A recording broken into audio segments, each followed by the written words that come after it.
busy schedule, and I did invite Deanna Osmond from NC State to come in and talk a little bit about nutrient management, so I really would like to make sure that we give her time at the end of the presentation.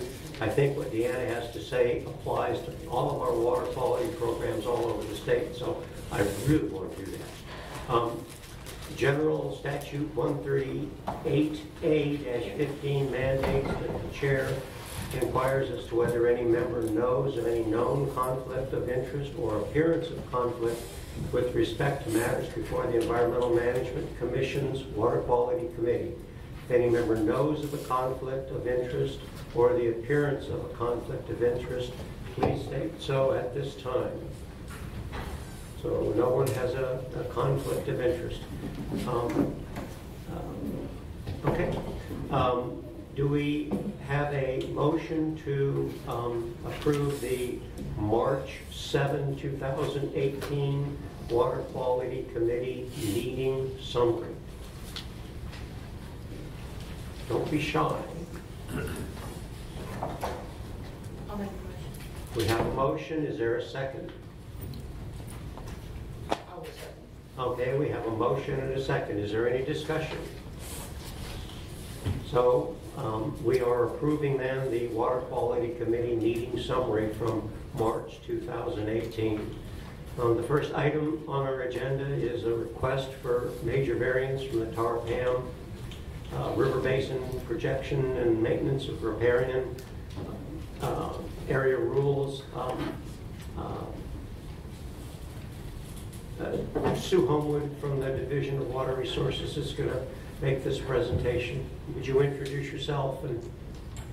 Thank you. I'm Sue Homewood with the Division of Water Resources, and I'm here to request a major variance from the Tarpam riparian area protection rules for Edgecombe County for the Triangle Tire Company within the Kingsborough CSX Select site.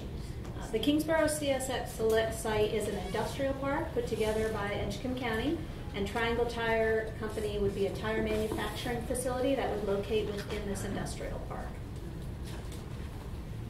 So the Tarp-Pamlico buffer rules are applicable to streams that show up on the published soil survey or on the USGS map. This is the overall industrial park location on the soil survey. There is a network of streams that run throughout the property.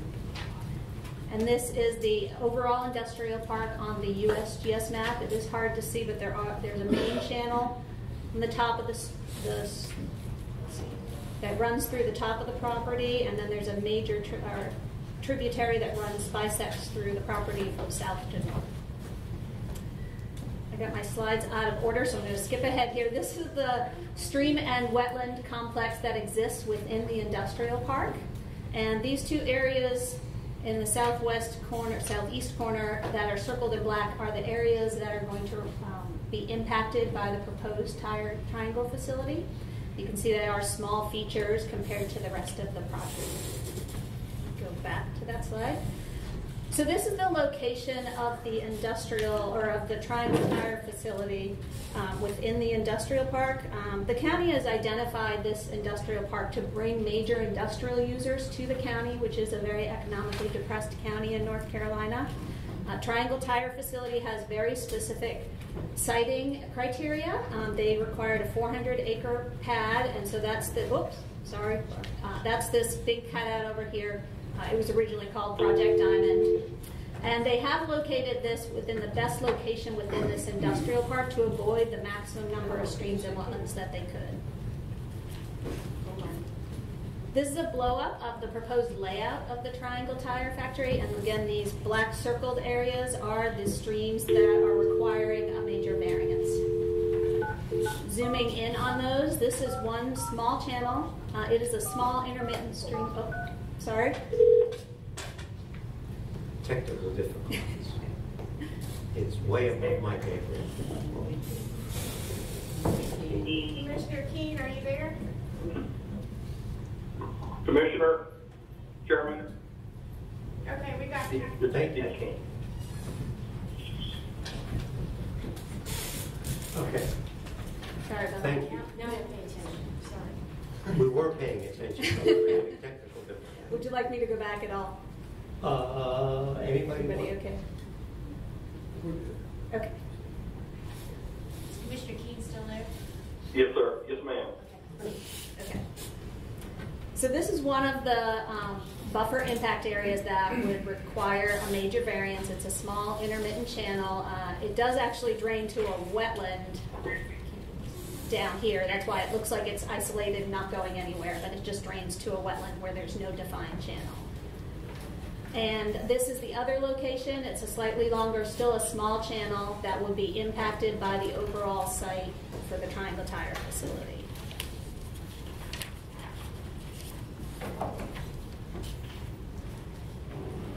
This is a table of the proposed impacts for those two locations, Site 8 and Site 10. This is also a table that indicates the mitigation that is being proposed to replace the buffer that's being impacted. You can see that Zone 1, the mitigation requirement is at a 3-to-1 ratio. And for Zone 2, which is the outer portion of the buffer, the mitigation ratio is a 1.5-to-1. So they will be proposing mitigation for 300,713 square feet. And their mitigation proposal is to purchase buffer credits from the Division of Mitigation Services. Going through the findings of fact, there are practical difficulties and unnecessary hardships that are present for this facility. The Triangle Tire siting facility and configuration requirements are very strict. The 400 acres had to have a very specific layout, not just be any 400 acres. As I showed, there was a network of streams, wetlands, and buffers on the overall industrial park. They did cite this within the best location within that industrial park. However, there are still two small channels with protected buffers that will be impacted. There are road networks around the outside of the industrial park, so they have shifted to the maximum extent practical to avoid all these. They have acquired or begun the process of development of this industrial park about the time that the buffer rules were coming into effect. At that time, they did not have end users, so they were not accumulating this industrial park with the intent that there would be a need for a buffer variance. It just happens to be that this user, due to their unique site constraints and configuration requirements, would require a buffer variance. The variance is in harmony with the general purpose and intent of the riparian buffer protection requirements, and in granting the variance, the public safety and welfare would be assured, water quality would be protected, and substantial justice has been done. They are proposing to replace the buffer function by purchasing credits as required at the ratios that the division requires. They also propose to provide a stormwater management plan to treat all the stormwater runoff from the facility. That plan will be reviewed through Edgecombe County, who has their own stormwater permitting program through the Nutrient Sensitive Water Program. Question?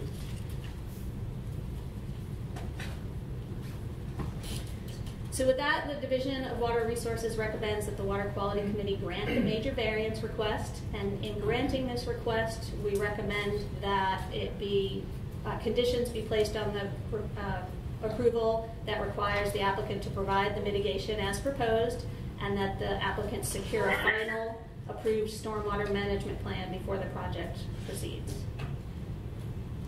And I'll be happy to answer any questions. There are also representatives here from the county and their engineering firm if there are any questions.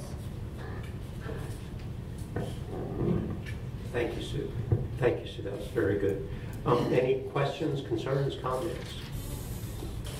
Yes, sir. Mr. Chairman, the question I had, I think got answered in the presentation, but I'll just ask it straight up to make sure that I got it. The usual rubric in cases like this with the avoid, minimize, mitigate. It appears that given the nature of the facility, that the placement of the facility does in fact avoid and minimize impacts as much as you can within this particular plot of land. And the land exists between between US 64 and the US 64 bypass, which is those bypasses would have created impacts in this area, regardless of any action by the industrial park. So it seemed to me that this was a sound proposal, and the conditions seemed fully appropriate. But that was the thing I was looking at in this application. It seemed that it met those those conditions. I just wondered, any other comments on that? They have gone through an extensive process of avoiding and minimizing as much as possible. They looked at alternative layouts for the facility. They did the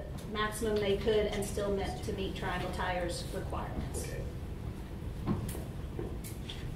Mr. Chairman, question. This is Yes, sir, Mr. King. I can barely hear her, but I thought I understood to say that this was a certified site, an industrial site that had been permitted maybe through the Commerce Department as a certified site. Yes, that is correct. Her answer was yes, that is correct.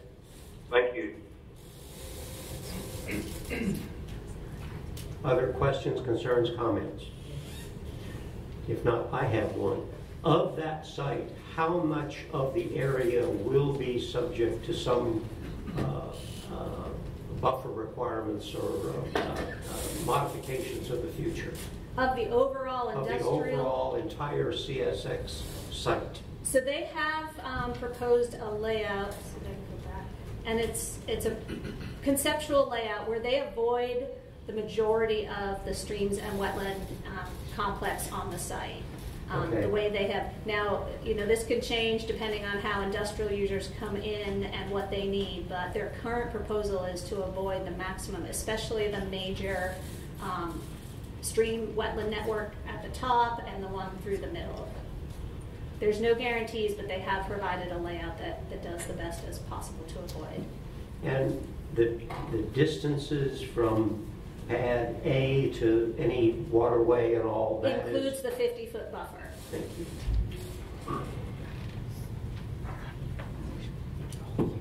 Any questions, any concerns, any comments? Let me go backwards here. Okay. So we have a request for a major variance from the Tarpam River Basin Protection,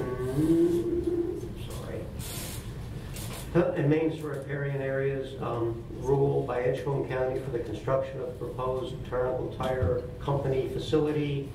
Do we have a motion to approve this request for a variance? Mr. Chairman, I move that the request for variance be approved. Do we have a second? I'll second. We have a motion from Dr. Myberg and a second from Dr. Lazarica.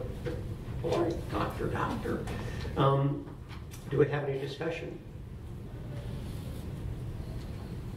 No discussion? All those in favor of granting the major variance signify so by saying aye. Aye.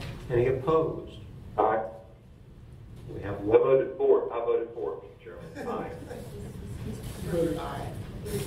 Oh, you were just, okay, I'm sorry. Okay, so we have unanimous approval then for the Triangle Tire Company facility. Thank you. Next item on the agenda, we'll go through this very quickly, is a request to proceed with rulemaking, with the rulemaking process for the proposed amendments to the nutrient strategy rule 15A NCAC 02B229 through 258, which have been renumbered as 701 to 730. Mr. John Heisman from the Division of Water Resources will be presenting the discussion from DWR. Thank you, Chairman Rubin, members of the committee. Again, my name is John Heisman. I work here in the non-point source planning branch of the Division of Water Resources. And I'm here today to present a request to proceed with the rulemaking for the proposed amendments to the nutrient strategy rules for the Neuse and the Tarpam River Basins. I just have about 14 slides. I'll go through them slowly and happy to take questions along the way, and I'm sure we'll have a good discussion at the end. As you know, the chair requested that we bring these rules before you at this May meeting. Originally, staff had planned to bring the whole package, including the wastewater rule for the Neuse, at the July meeting. So we have set aside some vetting of the revisions until after this meeting and wrapped up the current drafts and are providing the rules to you today in their current form. And as you know, on the next agenda item, Dr. Rubin will be presenting the wastewater rule for the Neuse that he's been working with a small group of stakeholders to address their concerns on that Neuse wastewater will now be presented as its own separate agenda item. So just to kind of help orient you, I know I've been before you a couple times, but we're talking about the 2B nutrient rules for the Neuse and the Tarpam. Here the rules presented in this table is basically 15 rules overall. I've kind of shaded out the wastewater rules since I won't be presenting that today. Dr. Rubin will. But you can see the rules for the Neuse and the Tarpam. These are all the rules that we're proposing for readoption, and in some cases there's 5 rules that we're proposing for repeal. And just to kind of real quickly orient you on that, we're talking about repealing the ag goals rule for both Neuse and the Tar, but in reality we're just kind of relocating the goal for the ag. That was like a single couple sentences rule that had the overall goal for agriculture. We just moved that into the agricultural requirements rule itself. And then the same thing with the BMP rate rule for the Tarpam. We're repealing that because that's now addressed through the nutrient offset rule, so it's no longer necessary. And then there's the nutrient management rules for both basins. That's been fully implemented and deemed no longer necessary, so we're proposing that for repeal. So we're proposing to eliminate those 5 rules. Then we have 2 new rules, the definitions rule, this 0701, and a Tarpam purpose and scope rule. They don't present any new additional requirements on the regulated community. They're more administrative in nature. I'll cover that when I get to those. But this is the universe of the rules that I'm talking about today. And as Dr. Rubin pointed out, in addition to readopting these, we're proposing to renumber them to move to their own 0700 section. So we'll have all the nutrient management strategy rules in one easy to find section of the rules. So just to kind of backtrack a little bit and reiterate what's led us up here today, I just want to capture some recent process for the rulemaking for these particular rules. As you know, we started the rules readoption process back in 2014 in response to legislation, and there was a stakeholder meeting held for all of our rules back in May of 2015, and we worked at some redrafts back in 2015.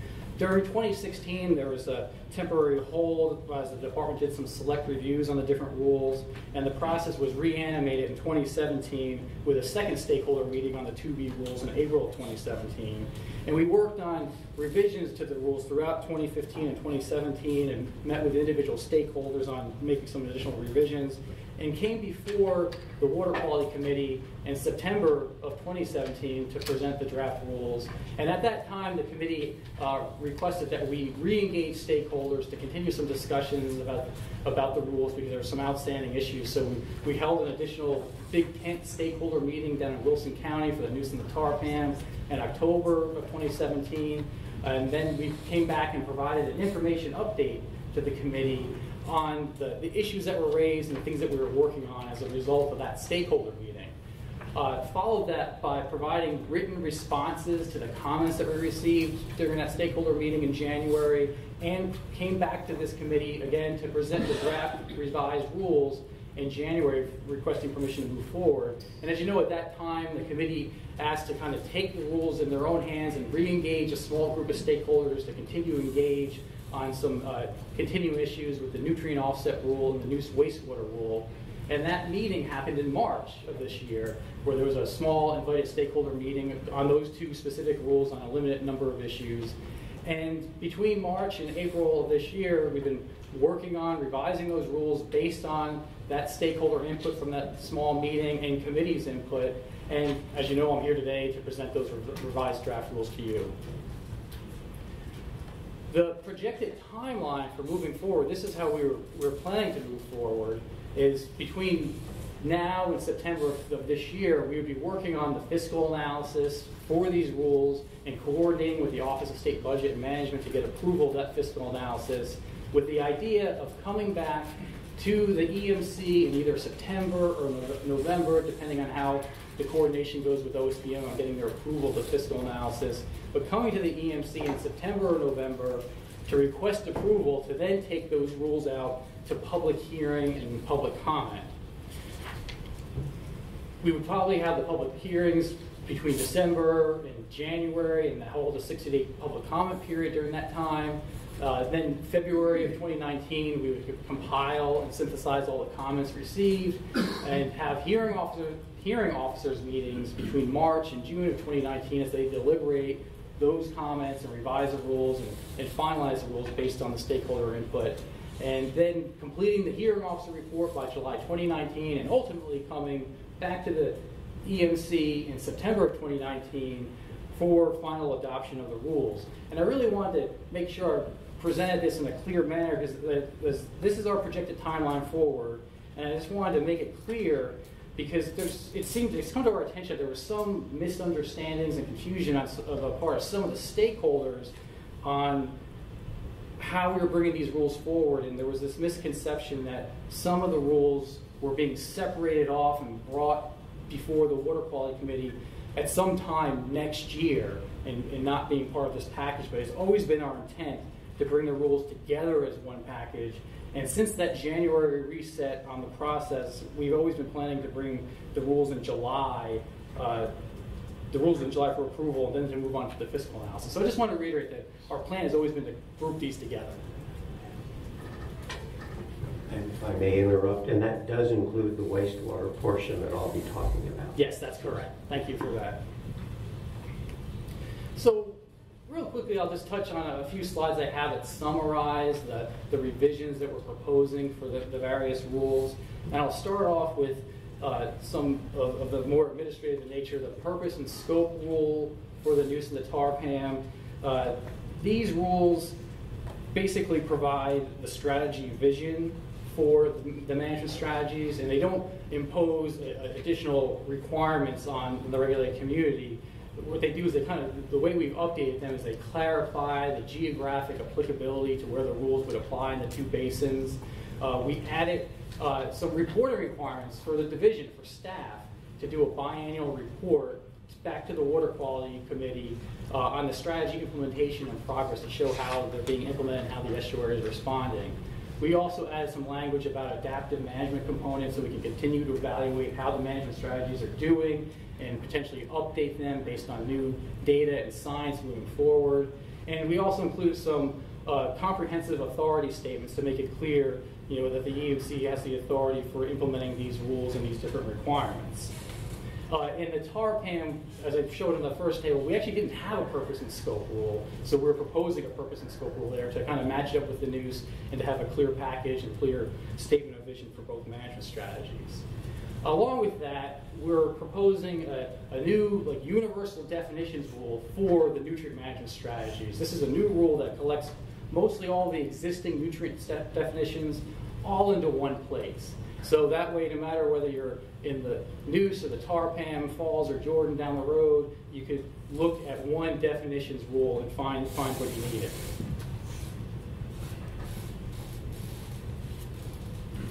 So the next rule I want to talk about is one that's received a lot of attention, and that is the nutrient offset rule. And this rule that's been in place, the way we've revised it, it really retains the same basic rule components, but we're trying to improve its utility and clarify the different requirements and provide additional options. So one of the things we did was we updated this to provide for permanent credits and temporary credits, whereas in the past, the previous rule really just had temporary credits for a 30-year time period. So this rule has been updated to recognize permanent and temporary credits, which is something the stakeholders were interested in seeing. We also worked on clarifying the scope of this rule to make it clear that we're talking about this rule applying to developing standards and procedures for trading nutrient offset credits, and we're not talking about direct compliance, like in the cases where in Falls or Jordan, where a local government is doing practices to come in direct compliance with their existing development requirements.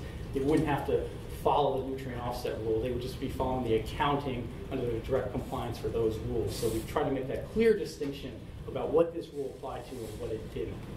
Also, with the updates, this rule would be universally applicable to all 4 of the nutrient management strategies. Again, you deal with it whether you're in the Neuse, Tar, Falls, or Jordan. Some additional options that we provided in this rule for comment The first one I wanted to touch on was about credit stacking, which is a fairly complicated topic, and we heard from a range of different voices with different views on this issue. And we're talking here about the idea of generating nutrient offset credits and stream credits in the same spatial area.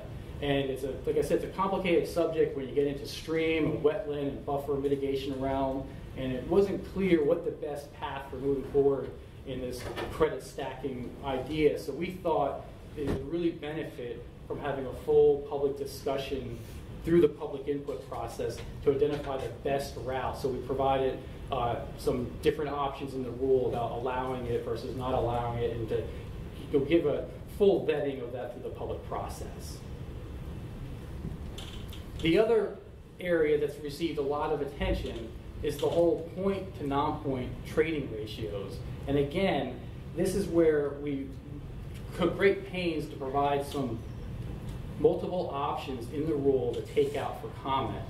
Right now, this has been a focus, as I've mentioned, and there's clearly different views on this topic, and I think we'll probably get into those in a little bit more detail. And we thought it was important to receive input on this range of potential options. And the way we have it laid out is right now, the rule itself, the rule that's been in place for the past 17 years, basically has a 2-to-1 non-point to point ratio. So if you're trying to offset a point source load using a non-point source practice, you would need 2 credits of non-point for every pound of load from the point source. So that's what's in the rule now. That's what we have found to be the national norm across the country.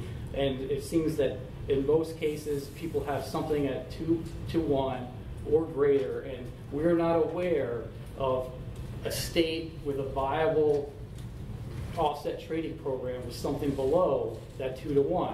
Nevertheless, there's been a lot of attention on that and a desire to see some lower numbers. So we were providing in this rule some lower options to take out for comment. One of those options being the 1.77-to-1 option, and that's based off a North Carolina specific ag BNP study that looked at a range of practices, including ag buffers. And that 1.77 represents a number between the median efficiency number and the 75% confidence interval on there. So we provide that as an option for people to comment on. We've also provided a 1.2-to-1 option that we've done as in recognition of input we received from the chair of the committee. And so that is another option that's lower than the 2.1 for consideration. I also wanted to circle back to the asterisks I have for those 2 first options, the 2-to-1 and 1.7-to-1 with the asterisk. In both cases, we recognize the possibility of somebody coming forward with case-specific data or direct monitoring that might reduce the ratio down to 1.2-to-1. So we kind of have that full recognition that if somebody wants to come forward with the data, they could make a case for that 1.2-to-1, regardless of what option ultimately ends up in the rule. And then finally, we provide the option that would be determined by the commission, something between that upper range of 2 and the 1.2 that we see as the lower range. So we felt it was really important to provide options, bring them out for comment, and include doing a fiscal analysis on all these different potential alternatives that would help inform the rulemaking process moving forward.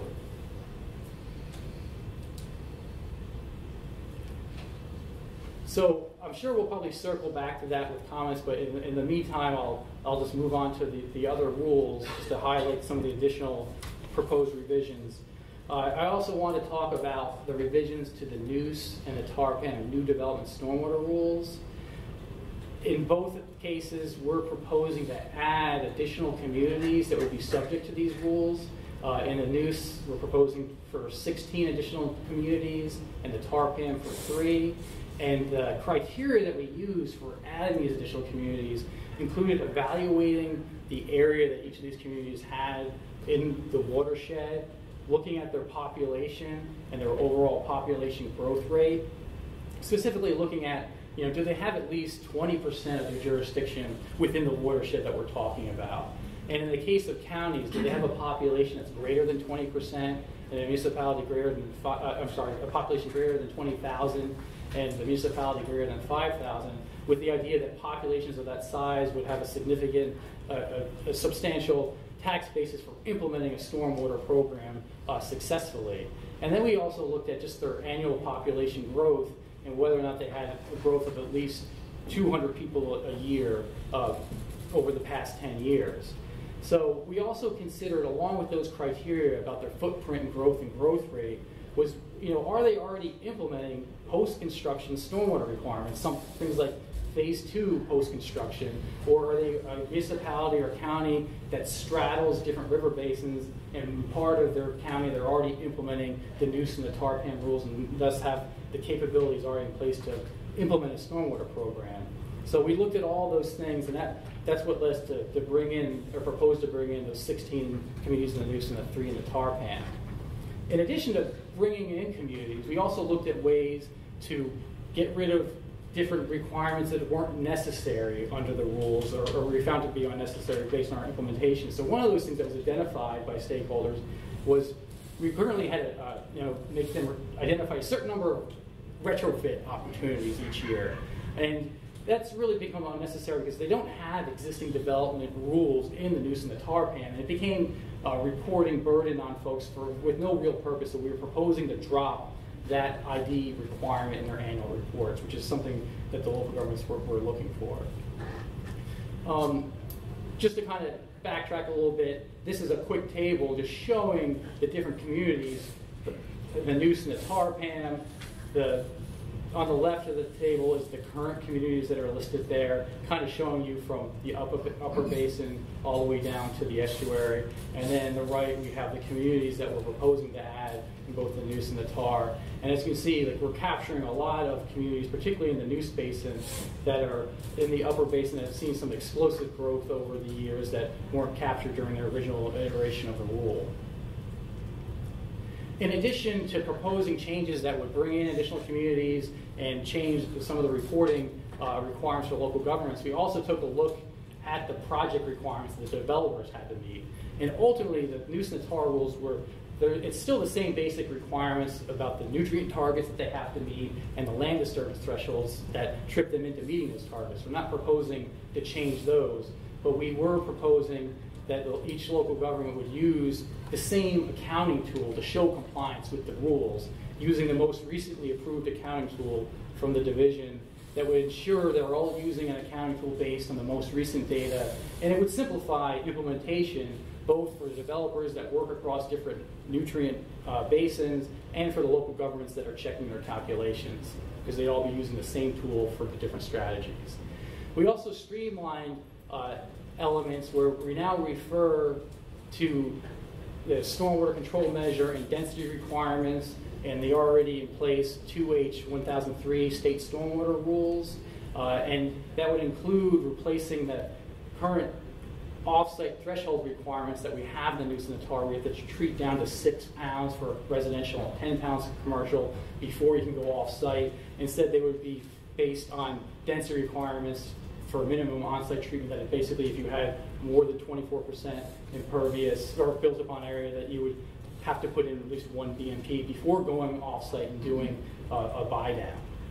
And again, this would help sync up these nutrient rules with the different types of density and on-site treatment requirements that are in place in the other state stormwater rules to help streamline things. We also provide some clarification in the rules, where making it clear of the different ways to meet the runoff requirements. Of course, there's site design and BMP implementation to meet the export targets. There's also the option for meeting a volume match for the sites that's based on the volume match definition and the 2H rules, and also making it clear that they have that option for doing an off-site nutrient buy-down, which is something that was already available to them, but that was addressed through model programs and not specifically laid out in clear terms in the rules, so we wanted to make that clear. Also, in working on updating the tool that we're looking to have them all implement, we looked at some additional new data about exports from different land cover types, and it became clear that the export target for the Tarpan for phosphorus, the Tarpan is the only one with the phosphorus, and Neuse does not. We actually saw that we it was necessary to actually raise the export target from 0.4 to 0.8 that reflects the improved understanding of export from the different land cover types. Along with that, one other area of flexibility that we've added is providing an exemption for individual single-family residential lot projects that meet certain criteria that we've found to be, based on that criteria, they would be shown to be meeting the nutrient targets without having to go through the cost and expense of doing the calculation. So if they meet the criteria of not being part of a larger common plan of development and have less than 5% DUA or on a lot of greater than 5 acres, they're considered to be meeting the nutrient export targets without having to go through the cost of doing those calculations. I also want to quickly just talk about the agriculture rules. Again, here, it retains the same basic design of the rule requirements that already are in place. We simply updated the text to reflect the actual implementation for these rules. There was one area that we provide some change and received feedback from stakeholders on, and that's how the accounting is done. As you know, we come before you each year with agriculture accounting reports and how ag as a whole is progressing with the reductions. And based on some feedback from the commission over the years and other stakeholders, we're proposing that when the BOCs, the Basin Oversight Committees, develop those ag reports to come forward, that they, to their best ability, and as science will allow, come up with a way to adjust the accounting to account for ag land that is lost to development. And what that's simply doing is basing the reporting on reductions that ag is getting from implementing BMPs and reducing fertilizer application, and kind of getting away from that 100% credit for ag land that's lost to development. So we're looking at adjusting that baseline number to account for acres of land that are lost to development and that are outside the ag realm. But we leave in the rule flexibility for the BOC to come up with the approach, because we recognize there's challenges with the best way to capture that. So we aren't prescriptive in how that's done, but call for the BOC to address that in their reporting. We also did some administrative things just by making it clear that the BMPs that are established for getting the reductions meet BMP standards and standard designs from those agencies that have the standard designs in place, like that Department of Ag and NRCS. So it's not really any new requirements, just a clarification. And then also an update to the annual reporting. As you know, as I mentioned earlier, we come before you each year with the annual reports, and this has been going on for well over 12, 15 years now. And what we're proposing is that they continue to put together their annual reports, but those reports be submitted just to the division. And of course, we're always happy to bring those reports to the committee based on a request. One additional slide that was added this morning, and I apologize for that, I think a hard copy handout was provided to you, was a slide I omitted mistakenly in our rush to get the presentation posted online, and I just want to make sure I covered it. This is about the Tarp wastewater rule. It used to be called the non-association rule, because as you know, we have an agreement, a MOA in place in the Tarpan with the large dischargers. They operate under a compliance cap, a nutrient cap. And this rule addresses, in the past it addressed not just non-association members, but addresses new and expanding dischargers.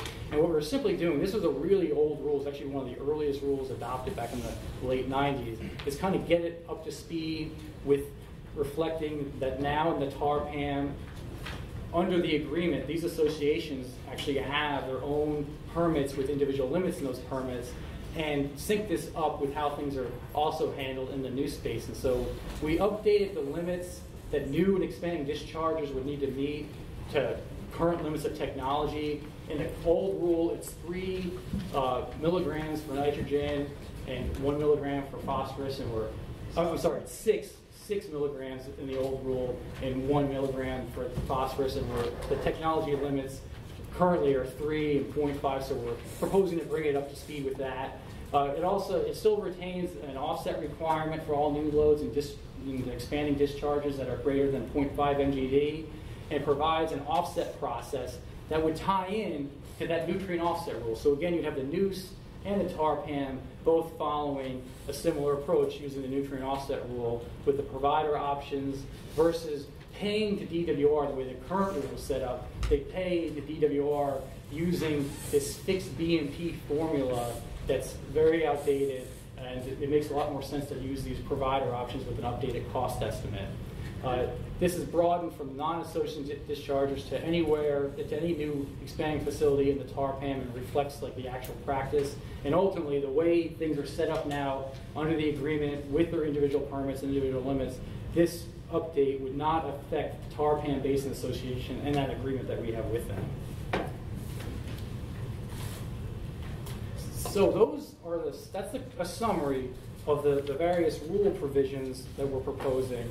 And, oh, yes, go ahead, actually. What I would like to do is ask if there are any questions, and I would like, with commission approval or Water Quality Committee approval, to vote on both this section and the 713 section as one item. I see. Is that okay? Is that okay? I hear no objection. So, can we pause? Yes. And questions for John or any of the water quality planning people? I have a question, Mr. Chairman. Yes, sir, Mr. King. It would be on the page, on the PowerPoint, page 10. John, if you could give me some clarity on something there, please. Sure. So we're talking, is this about project requirements for new development? Yes, on, let me get 10. Yes, on the third large bullet point, exempts individual SFR lot projects meeting criteria, and then you have the smaller piece under that. Can you be a little bit more specific, I guess, on not part of larger common plan of development? Could you expand on that, please? Sure.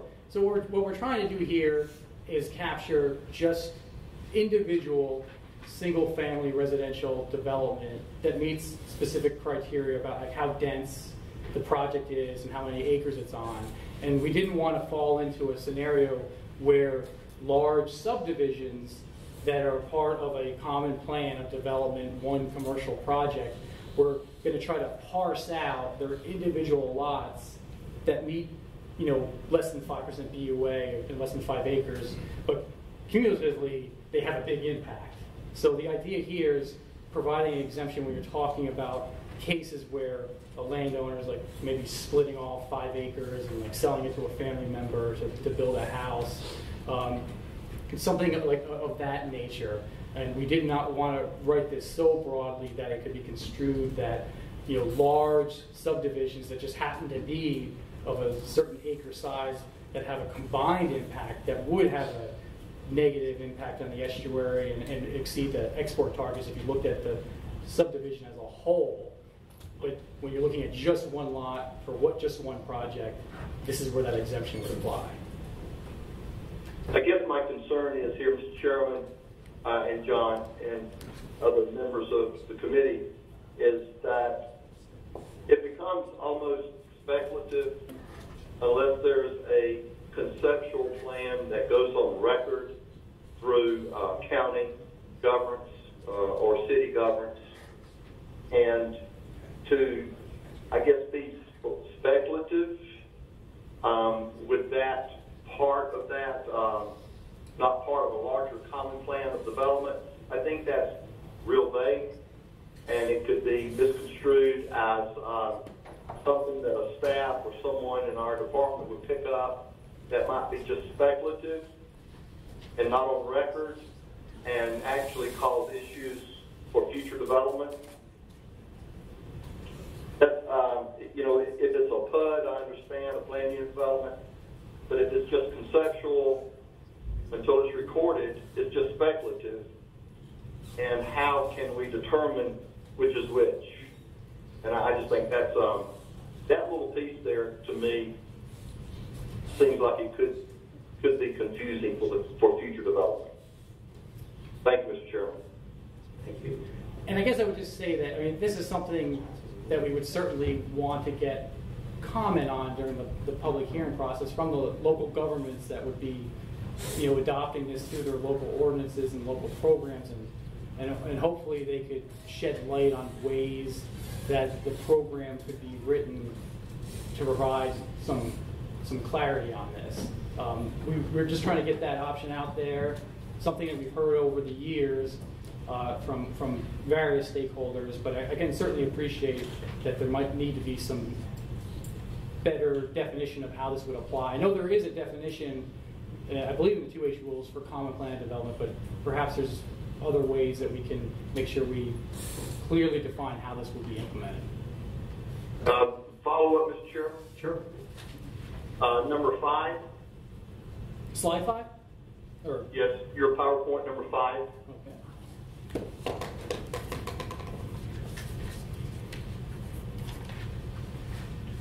And so we're talking about, this is the purpose and scope?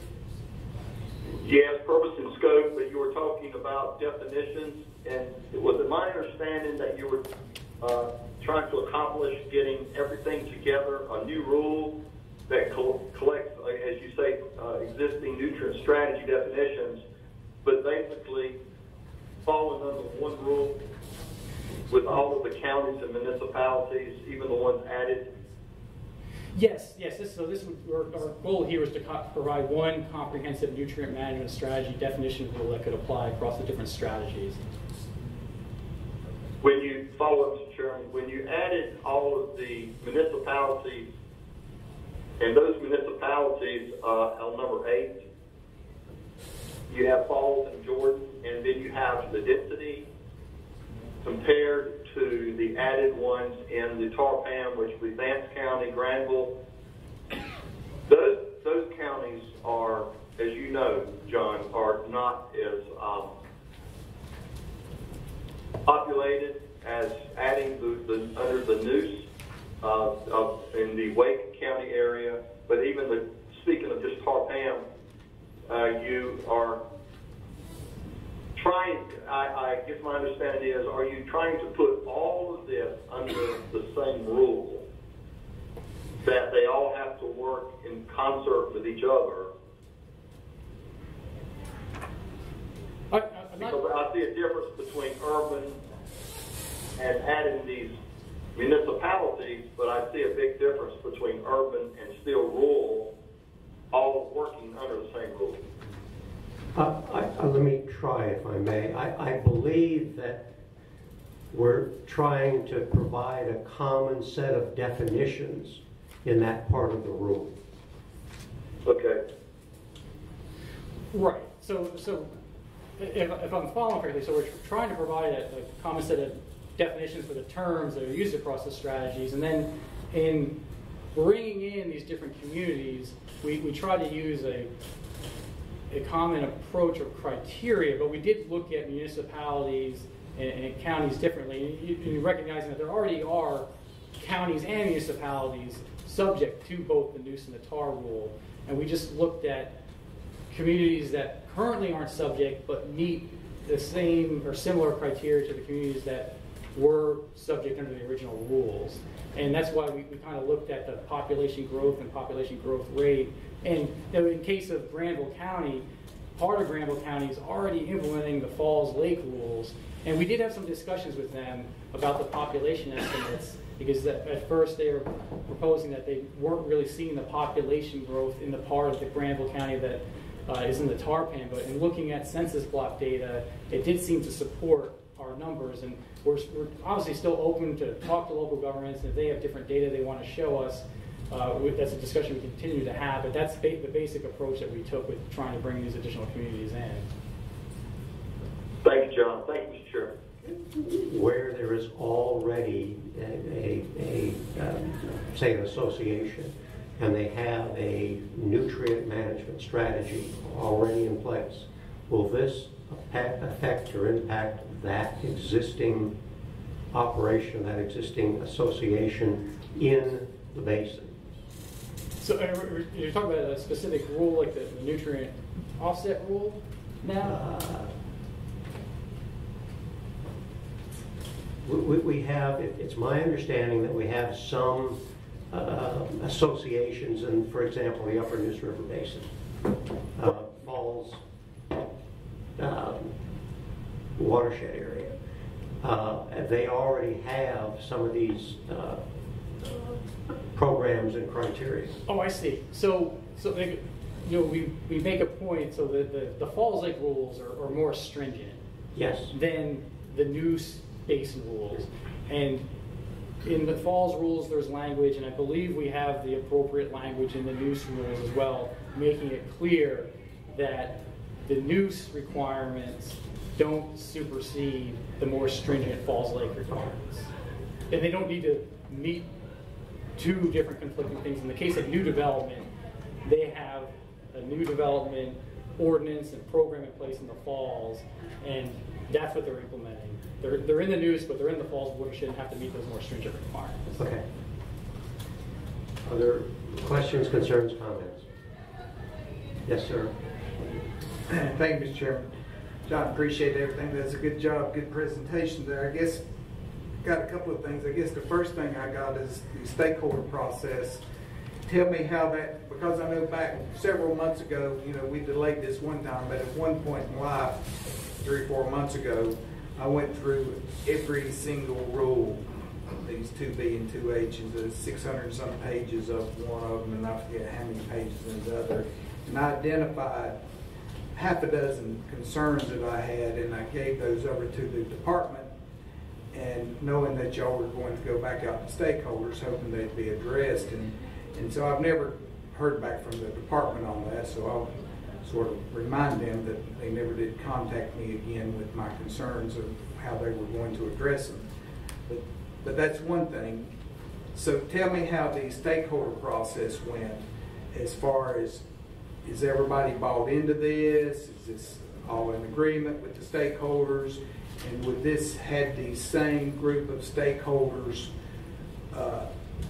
would you have had the same group of stakeholders if you had done this differently by just putting out a separate brand new rule on this instead of then the readoption process? Because my thinking is, in this readoption process, a lot of times the EMC, in the short period of time that I've been on here, is allowing the department to take advantage of going in and changing these rules and making some of them more stricter and more stringent than just a regular adoption process. And I know we're allowed to do that and everything, but I'm saying that we should be very cautious when we do that, because if we do this in a readoption process and increase regulations and change the rules, then a lot of people might not have the same eyes as if 6 months from now we just sent this rule out and said we're going to make these changes. So do you get a difference in public input on what we're doing? So that's my main concern about making changes like you're proposing in this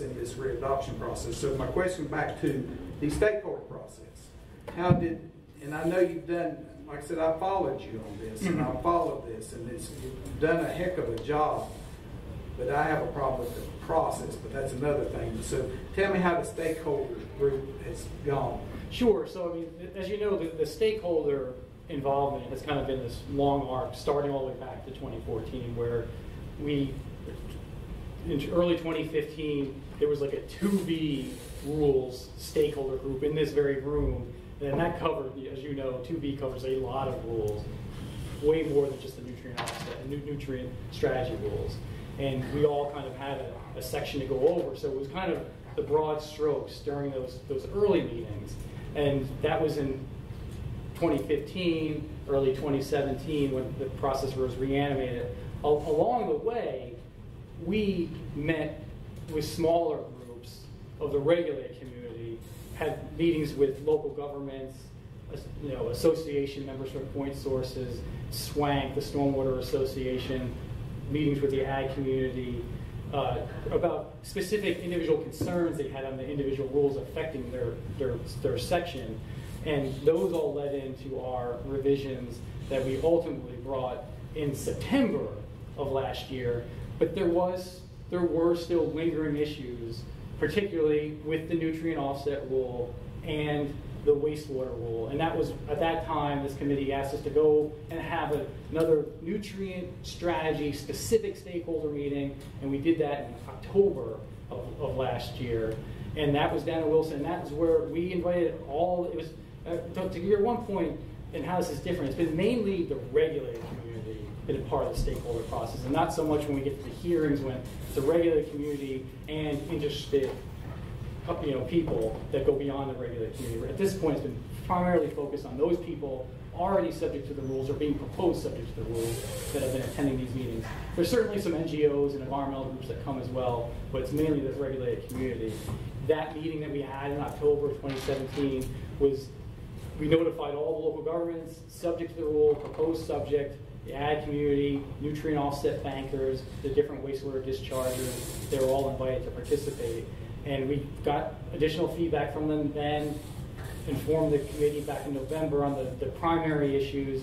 And when we came in January, we felt that we had addressed the vast majority of other issues, but there were still some lingering things that we thought that moving forward, they would be options that we could talk about during the full-blown stakeholder process that would include the regulated community and the population at large. But there were people that were uneasy with that, and that's where things were taken from us at that meeting, and there was an additional smaller stakeholder meeting about two specific rules, the nutrient offset rule and the wastewater rule that occurred in March. And that was a much smaller group. I mean, that was really just some specific association members from a point source association and some local governments that have concerns about some expansion plans that they have for wastewater discharges and how the wastewater rule and the proposed options for the nutrient offset rule could impact them and their costs. And those are the main issues we've been trying to address with them since March. And we feel that I would not say we have consensus on things. Obviously, there's a lot of discussion still going on.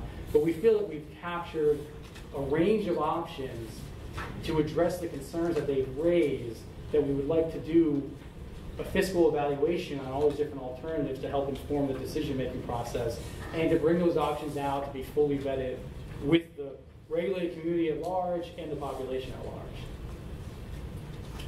So, Mr. Chairman, that helps. So let me ask another question, if I may. So one of the issues that I find troublesome, that I've not figured out yet exactly because I'm sort of slow, but the expansion in all these other communities as far as these rules go. So I think back to, just federal stormwater laws that come out, and I know we've got all that tied into these 2B rules and stuff. So to me, that seems like, this might be more of a question for our council, unless John can answer it, but if we're broadening that beyond what the federal government says, that in which North Carolina, when we adopted the federal rules anyway back years ago in 2007 or whatever, we went way beyond the federal law then from what the mandate was. And so, and then the General Assembly stopped that from happening. And it seems to me like, and maybe I'm just confused, but it seems like we're going beyond again by adding these communities. I'm not saying whether the issue is valid, whether or not we should or not. It's just a question of whether or not we're allowed to do that or not, is I guess what my question is. So is that expansion, I guess to our council would be, are we allowed to do that? I know we're allowed to make changes to the rules in the readoption process, which I've already made the point of caution the EMC about doing that on a regular basis. But the question now is, are we going beyond by adding these communities, going beyond the federal rules, and are we allowed to do that? John, maybe you could answer that. So I'm not a lawyer, and we haven't sought a legal opinion, but our interpretation of the authorities given to the EMC under the Clean Water Responsibility Act and the statutes that promulgated through that, it's our interpretation that you do have the authority for that. And we have these management strategies in place that propose to be fair, reasonable, proportionate across the different sources, and we're addressing point sources, agriculture, and new development, and we're just capturing additional communities under the existing UD stormwater requirements, that there was just a lot of holes in the net in where it's being implemented. So the requirements are already there under the authority of the EMC, and it's through our basin planning process and evaluation of the management strategies and looking at how the estuary is doing, it seemed prudent to try to plug up some of these holes. And with our understanding of the authority of the EMC, we did think it was appropriate to propose that.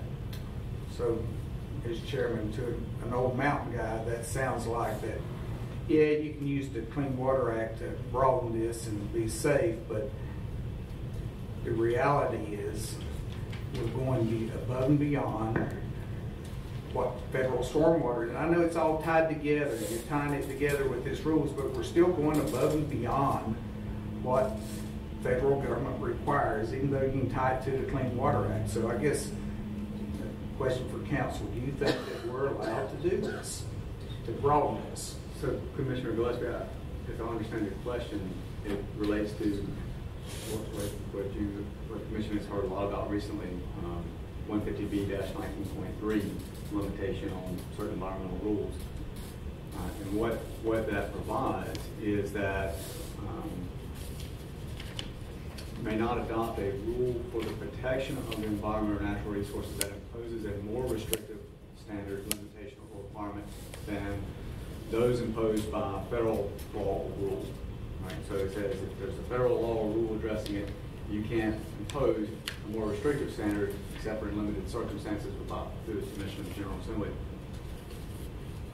I don't think that answers your question specifically, because I don't hear that the rules are necessarily becoming more stringent than what is required by the federal government, but rather expanding the community that will be subject to that regulation. Right, but if I can interrupt you, please. By that expansion, you are making it increasing. So if you have a community that's not falling under that now and you're expanding into it, then you are increasing the regulations. And I don't disagree with that, because subjecting someone to it is making it more restrictive on that person, but that doesn't necessarily mean that the rule itself is more restrictive than what the federal law or rule would be. Yeah, so, but if I may interrupt on this, I think, let me see, I hesitate to do this as a non-lawyer, this may qualify as different. Everybody keeps saying that, so maybe up here, but I'm not. No. But I'm having a little experience with federal law. The law we're dealing with, the fundamental purpose of the law is for waters of, in this case, North Carolina, to meet water quality standards. To meet water quality standards, you adopt a variety of strategies for point and non-point sources. You adopt them, in this case, into a total maximum daily load, and you allocate how those things are being met, all of which is entirely consistent and even required by federal law. Now, as you go through the planning process to do that, as council points out, you may in fact involve communities that had not previously been touched by this, because you discover you got to get more reductions and you have to figure out an equitable way to allocate them. That doesn't seem to me, at least, to be going beyond the requirements of federal law. In fact, quite the other way. It is doing essential steps to make sure that you meet the requirements of federal law. And like I said, for an old mountain guy, I would agree with that, same way with the argument he used on the Clean Water Act. However, in reality, we are doing it by increasing. But the it means the people may find that guess what? It takes more than we thought to meet the requirements of federal law. That still seems to be meeting the requirements of federal law. I'm not just trying to parse words. And I would agree with that. And so just to close, and I'll be quiet, and I don't know how I'm going to vote on this yet. It still seems to me like this readoption is way above and beyond what a readoption is in this set of rules. I've not seen a proposal yet on the wastewater rules, but it does seem like it's a broad expansion of that. And so I would just caution the EMC about allowing this to continue moving forward. Because I think that, your other option is what's your option? Well, you can just readopt it, except where you have expansions like this, and then go out to rulemaking in another procedure. well, that's going to take longer, and it's going to be more time consuming, it's going to be a problem. But I think that the public, I don't know if the public's being served good by making these major changes in the readoption process.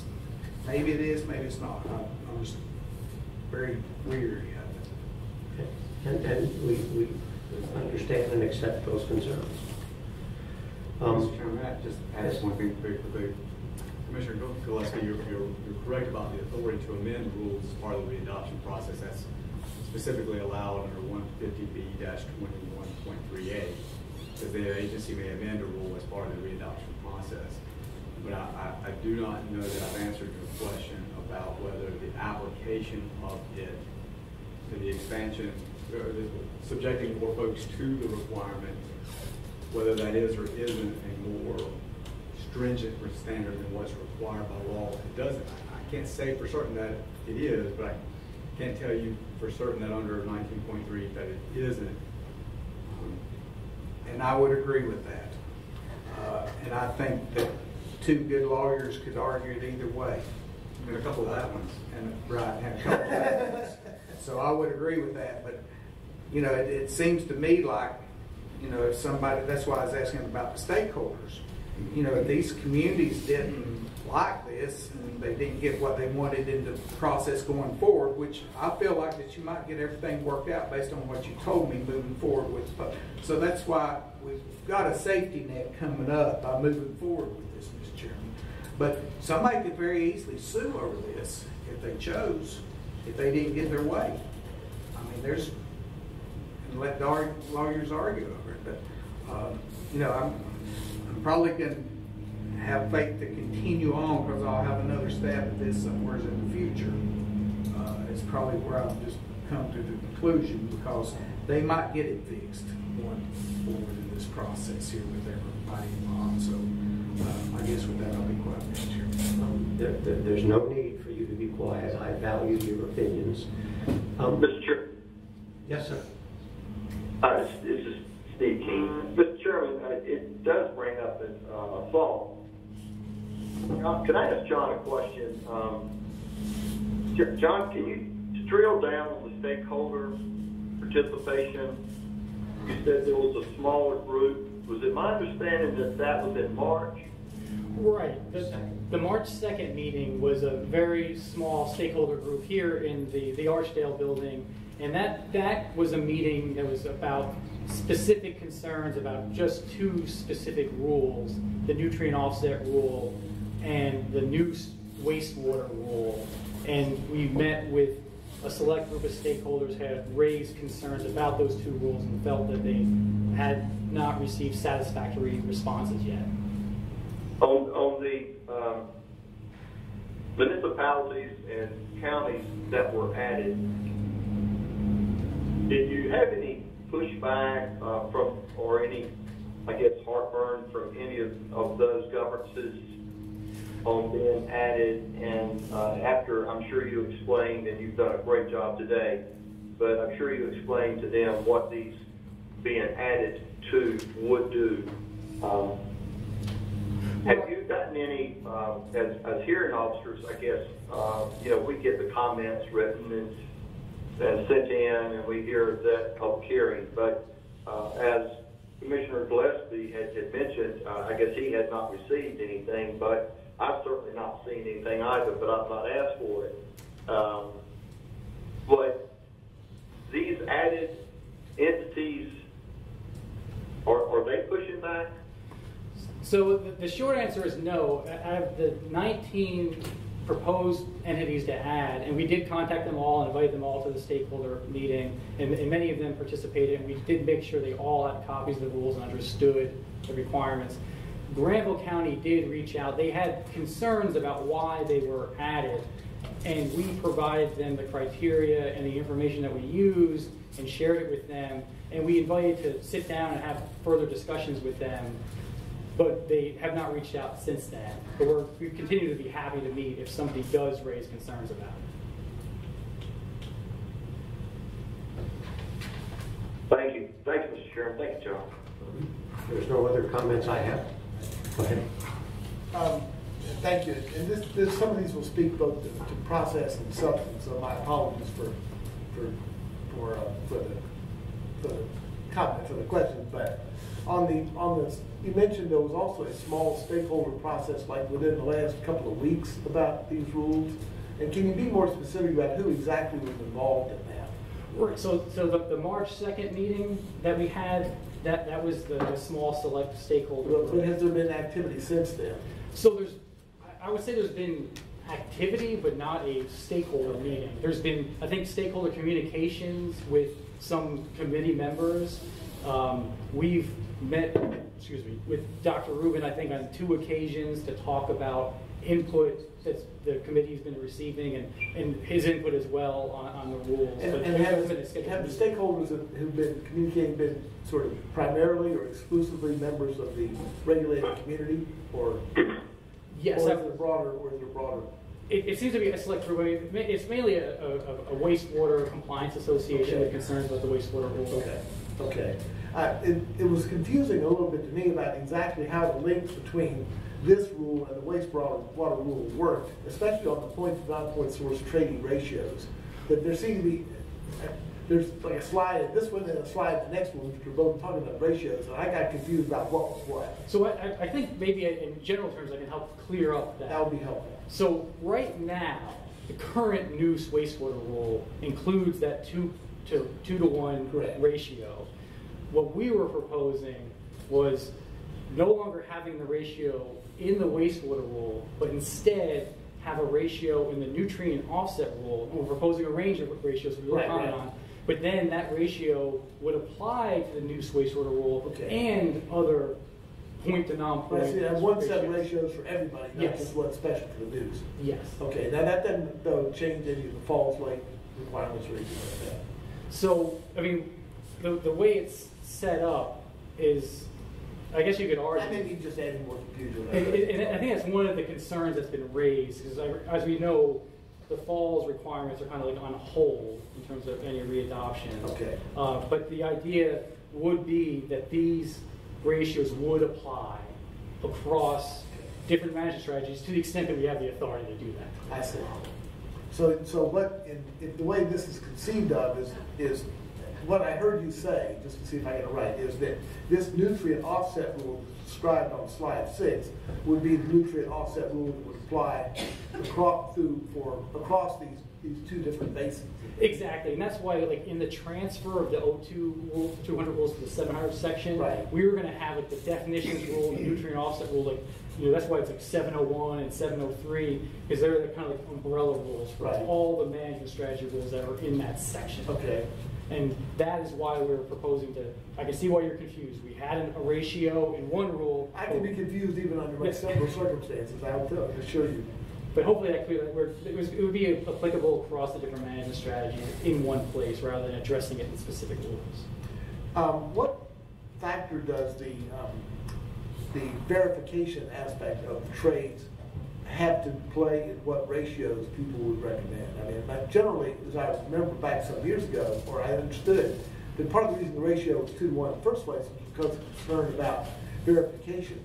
And that over time, some of the verification techniques have improved, which would presumably require a smaller, if you were arguing for a smaller ratio, it would require a smaller margin of safety. I wonder if you could comment on that. Sure. So, I mean, there's a couple of things to say there. I mean, and I understand where people are coming from when they say it. This rule's been in place for a long time.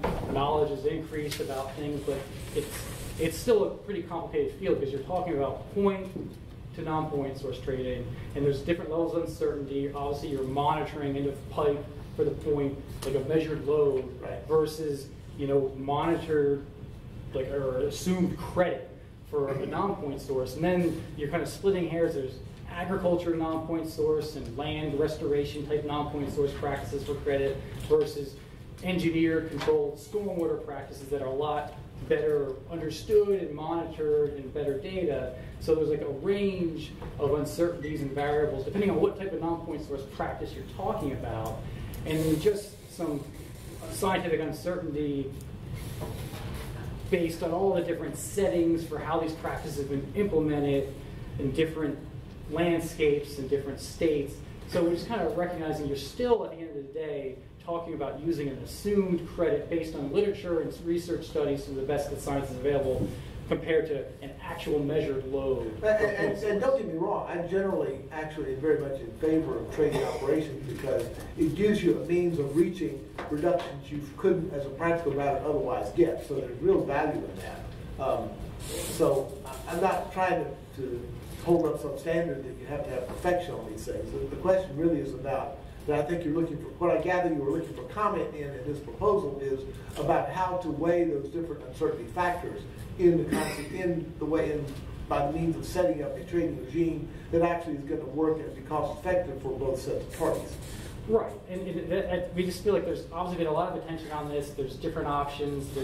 We want to kind of hear all the voices on these options, and we've looked at other states and what they're doing. People have proposed other alternatives, and one thing we haven't done yet is done the fiscal evaluation on all those alternatives. And regardless of how the rules are crafted, when we do the fiscal analysis, we're required to look at all alternatives. So we would like to identify all potential options. My sense of fiscal analyses is they're like models in our earlier discussion. All of them are useful. Some of them are right, and some of them are not quite so right. So, and they tend to change over time. They are dynamic things.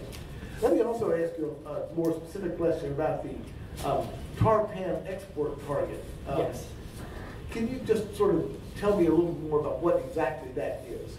So the way the new development rules are set up for both the Neuse and the Tarpan is when a developer is building and he's disturbing more than an acre, right, they have to do calculations showing that they're meeting nutrient export targets that are set in the rule. So in the Neuse, it's 3.6 pounds per acre per year for nitrogen, and in the Tarpan, it's 4 pounds per acre per year for nitrogen, and 0.4 for phosphorus. Mm-hmm.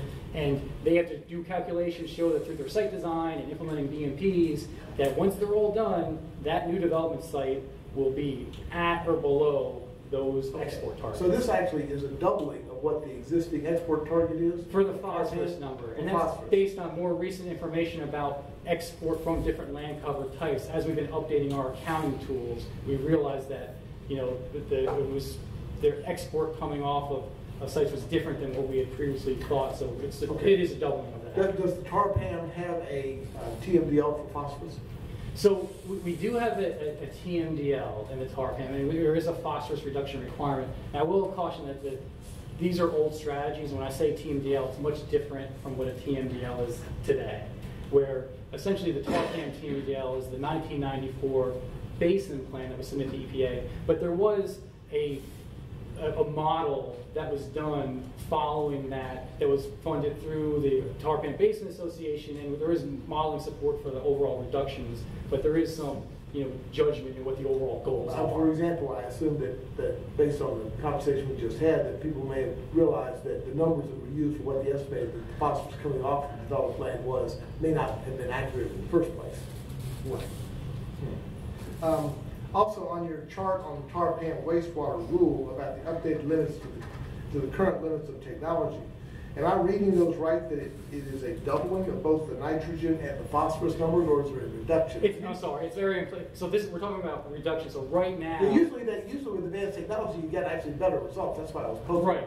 So right now, like a new and expanding under the current rules, it's saying like they'd have to do an offset for 6 milligrams and 1 for nitrogen and 1 for phosphorus. Like that was based on old technology at the time. We're saying no, you can treat to 3 and 0.5 based on current technology. So we're lowering the. We're lowering the. So it's an update of what the technology limits would be based on. Okay. Yes. Right. Sorry, I did not do a good job of explaining that in the slide, and it's not quite clear. Let's see. On the agricultural rules, does agriculture include include silviculture, row crop, and animal agriculture, or is it just one type? Just to be clear, so when the way the Neuse and the Tar ag rules are written up, are crafted, they deal with row crop. We're talking about just row crop. Okay, so agriculture means row crop in this case? Yes. I see. Mr. Chairman, I find myself kind of where my distinguished colleague is, Commissioner Gillespie. I think the right thing to do is look at both of these as a package, so I very much agree with that. But On the one hand, the notion of having things go out so that people can all see them and you can have this discussion about all the different options under full light of public review and comment, I think is a desirable thing. On the other hand, there was just a lot of information that came across the transit in the last 2 weeks, and I don't feel like I fully done as much as I would like. So those two things are creating some tension in my own business. I look forward to listening to the rest of the discussion. I fully understand. Yes. Thank you. No, thank you. And I know there's a great deal of concern over all of these nutrient rules. There has been since they were originally presented, and they've been presented several times. We've tried to work on numerous iterations. There is still concern. There's still concern over the rules as presented today. I've received some comments. I would like to enter those comments in to the discussion, and we will modify the rule based on the comments that we have received. They deal with definitions of terms, a provider. They deal with what is residential development. Is that residential only, or is that mixed-use development? They deal with the issue of temporary nutrient offset credits versus permanent. As Commissioner Gillespie said, that's an addition to the rule. The old rule, I think, looked at temporary credits. This new rule looks at temporary and permanent credits. That's an addition. That's something new. Have I got that right? So, yeah, we see it as like an expansion of options. Yes. Expansion of options, but it's something new. It's yeah. On the 703 rule, again, the purpose of that was to develop some common definitions. The 705 rule talked about in water or in stream strategies that could be implemented.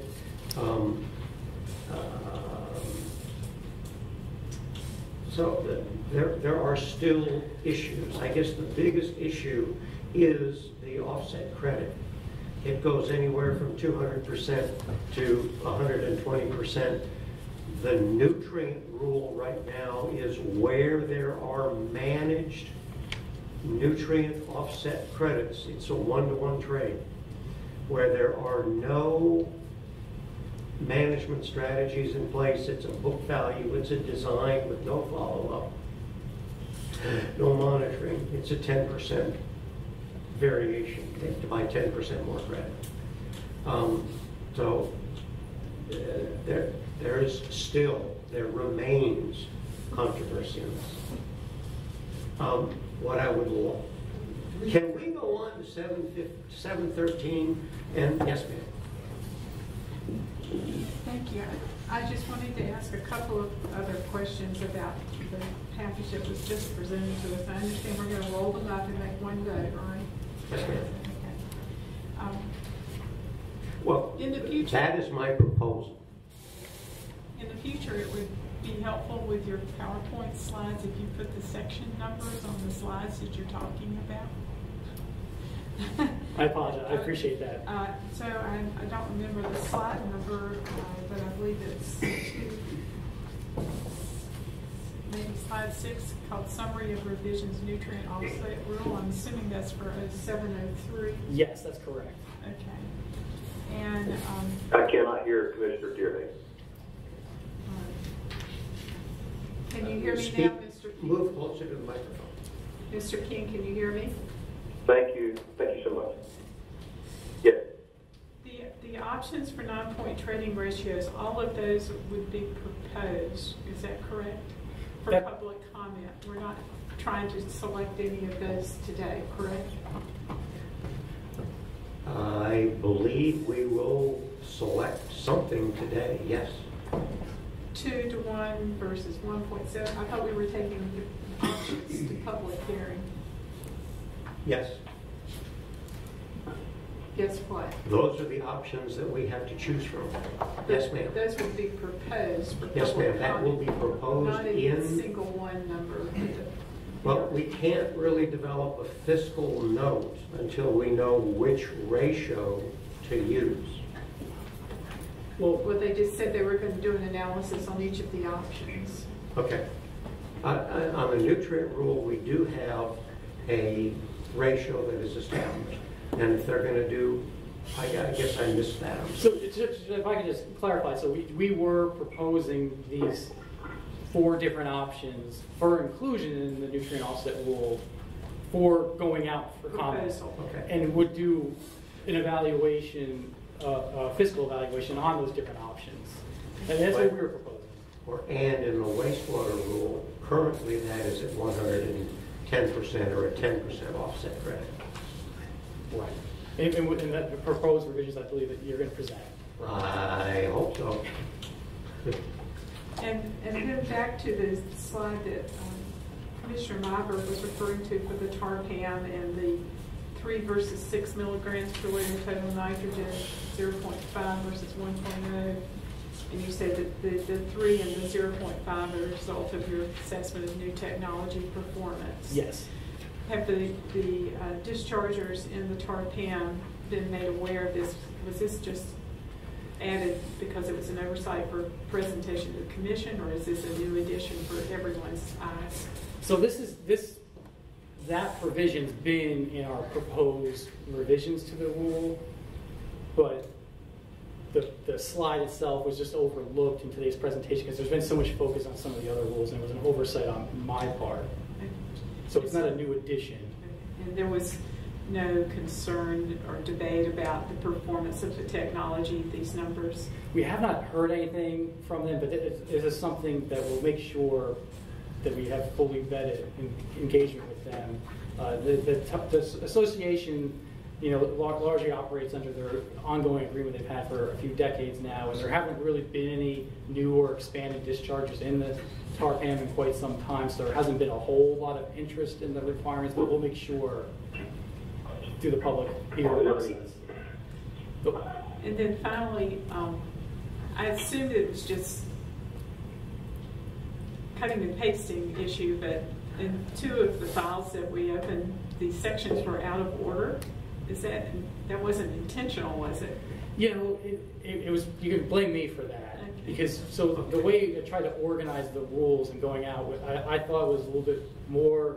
It would be easier to understand if the rules were separate into here's the Neuse rules, here's the Tarpan rules, here's the definitions rule and the nutrient offset rule that are kind of umbrella rules for them all, and then within the Neuse and the Tar, we have the purpose and scope, and then kind of the individual requirements. And the way the old rules were numbered, there was a few that were proposing for repeal, and I just kind of moved the repeal ones to the end, whereas the existing requirement rules kind of came up front. And that threw things out of order, so I apologize. That made it more problematic. That's okay, but I was just saying, for example, in one of the files, the 0703, 0703 precedes 0701 in the order that's presented in the file.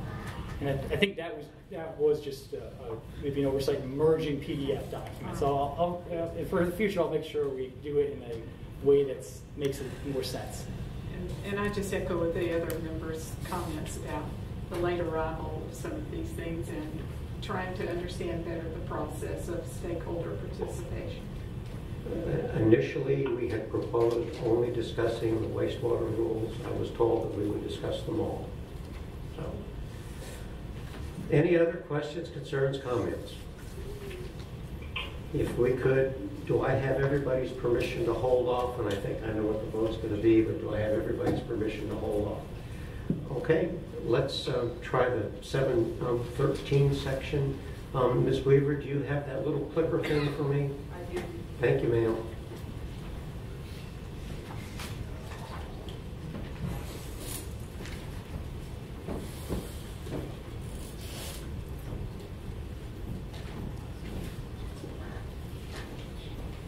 Oh, it's there?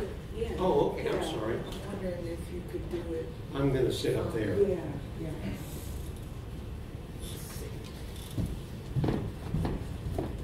Okay. Okay.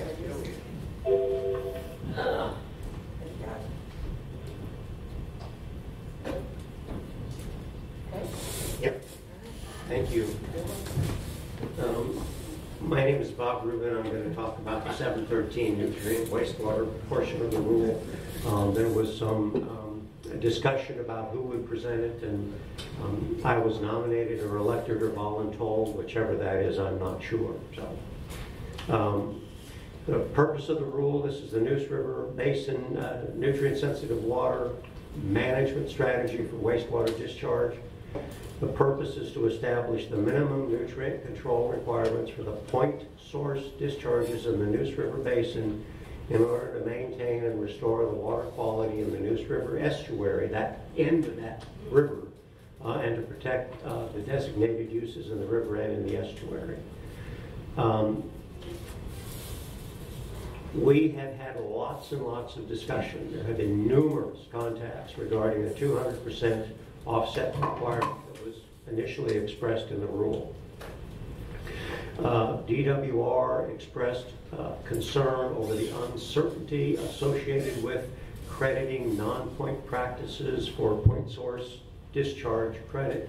And this gets back to what you were talking about, Commissioner Myberg, is where we have real good, reliable data, can't we do a better job than just arbitrarily saying it's 200%?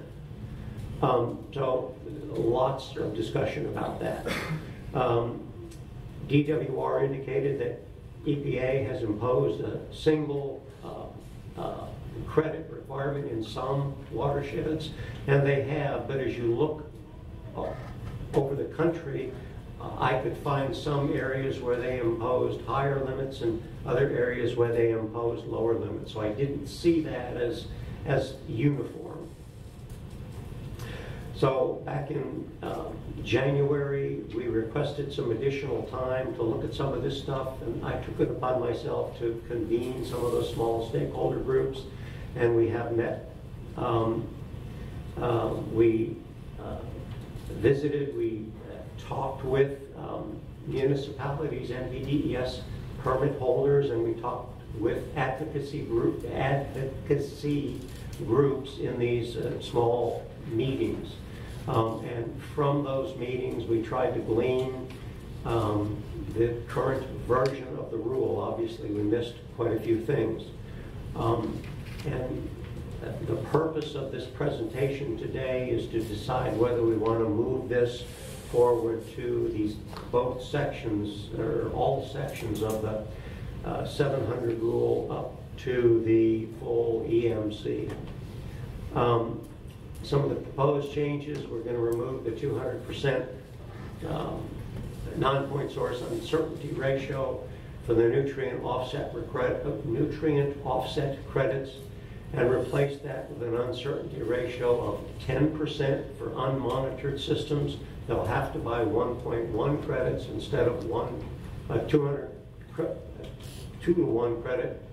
And where it is a monitored non-point source reduction, they'll be able to trade that evenly. There's no additional requirement for obtaining credits.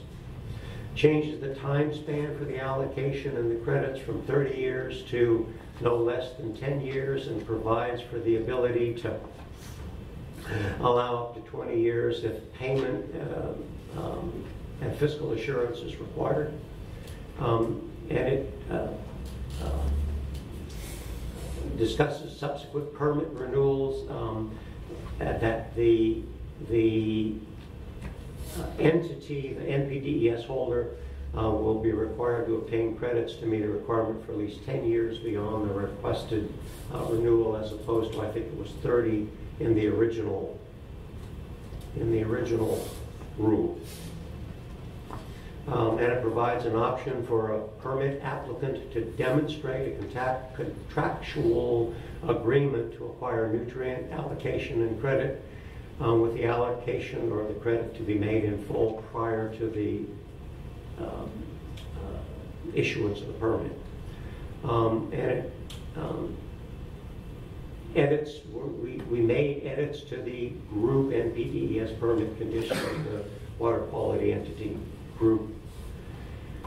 The highlighted portion changes the O2B.0713 to apply to all discharges from wastewater treatment facilities in the Neuse Basin that receive nitrogen-bearing wastewater, and discharges into the Falls Lake watershed are currently subject to additional nutrient controls. As somebody said earlier, there are more stringent requirements in the Falls River portion of the rule than in the Upper Neuse Basin portion.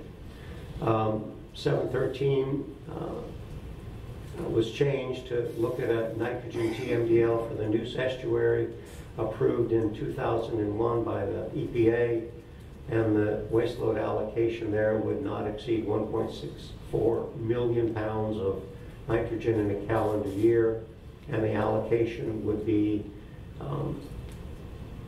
for the non-point sources would not exceed that portion of the allocation.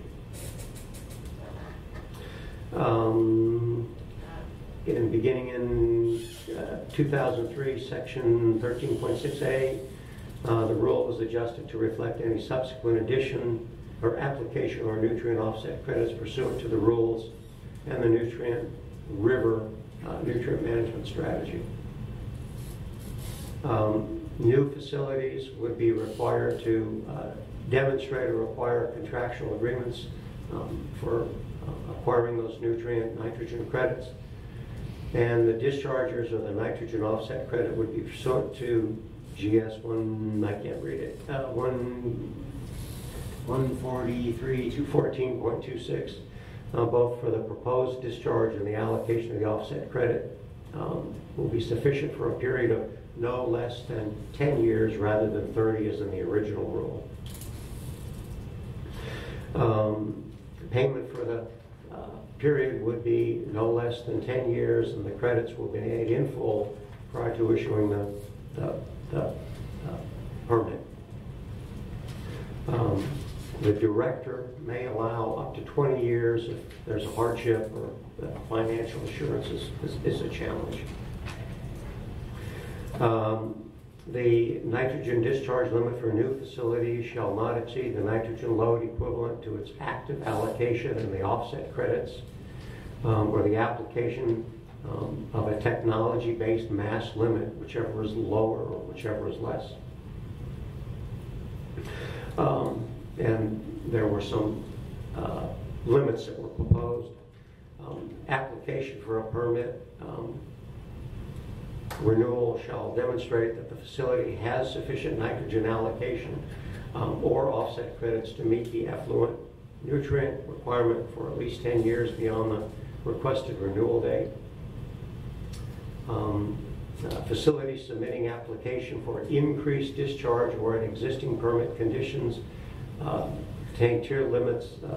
The authorization to operate at an increased flow shall acquire or demonstrate contractual agreement to acquire the nitrogen allocation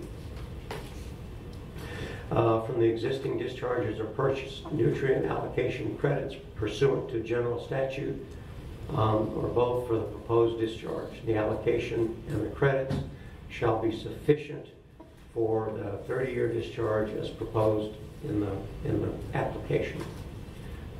Payment for the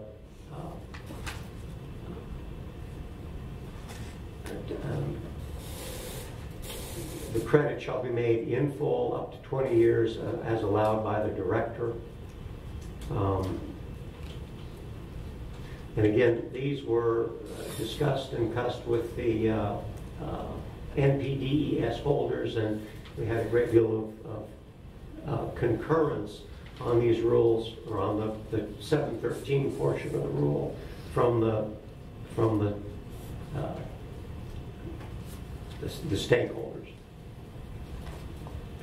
713 13 open parent 8 D, E, and G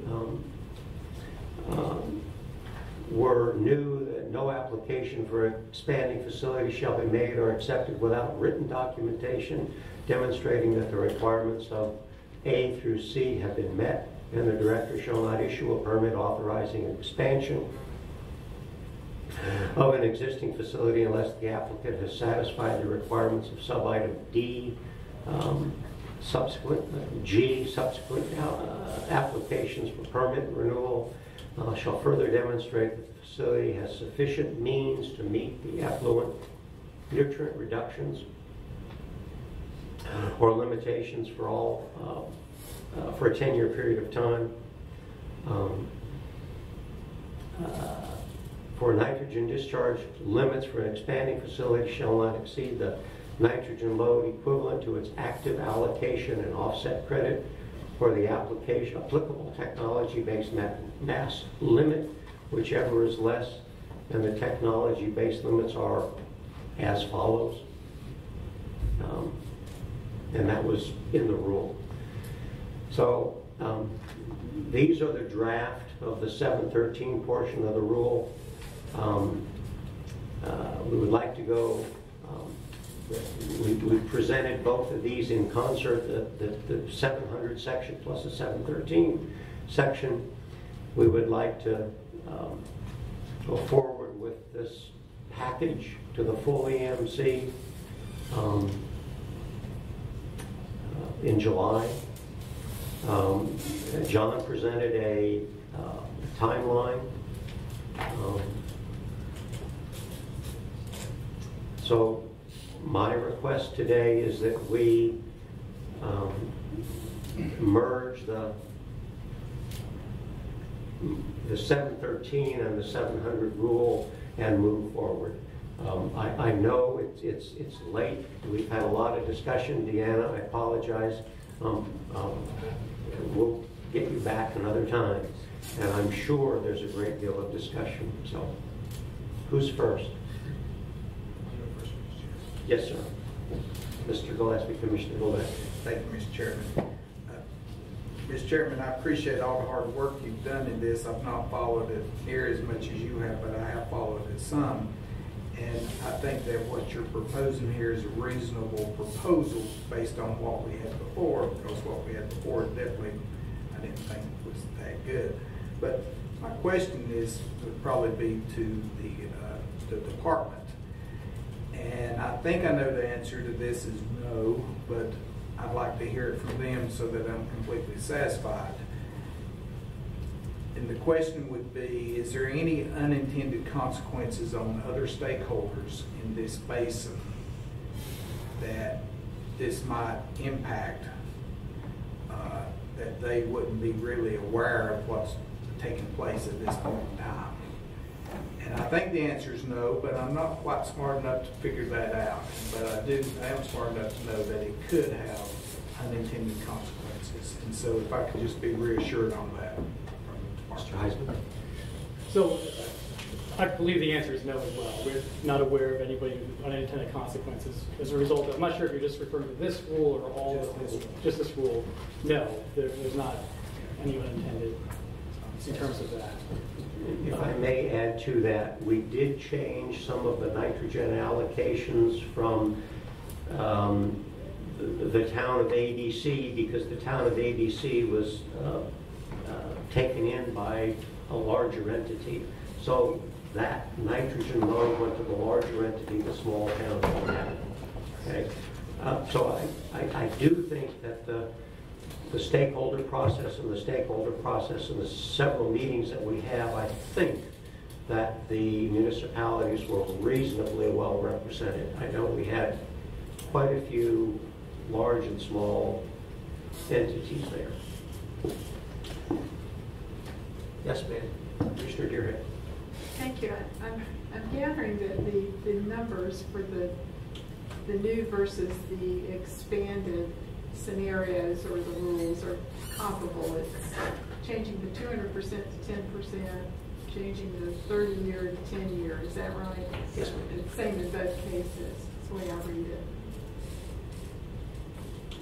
For 7 and 8. I'm not. I think so. Yes. Okay. And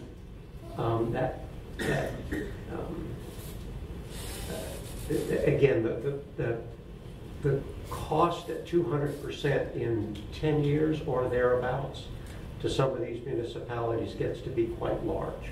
And there are practices that are reasonably well monitored that that we know how they perform. So I think if you're developing management programs to assure performance, I think we can do a better job. But, so that was one of my questions, is what new evidence has arisen since the rule was originally adopted to reduce the uncertainty by, to increase the certainty by 190%, from 200% to 10%. Was there any study or any documented evidence that helped arrive at that 10% number versus the 200%?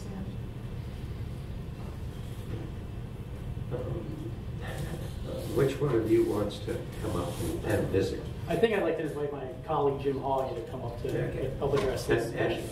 And there are studies after studies after studies that demonstrate how a particular technology performs when managed and when unmanaged.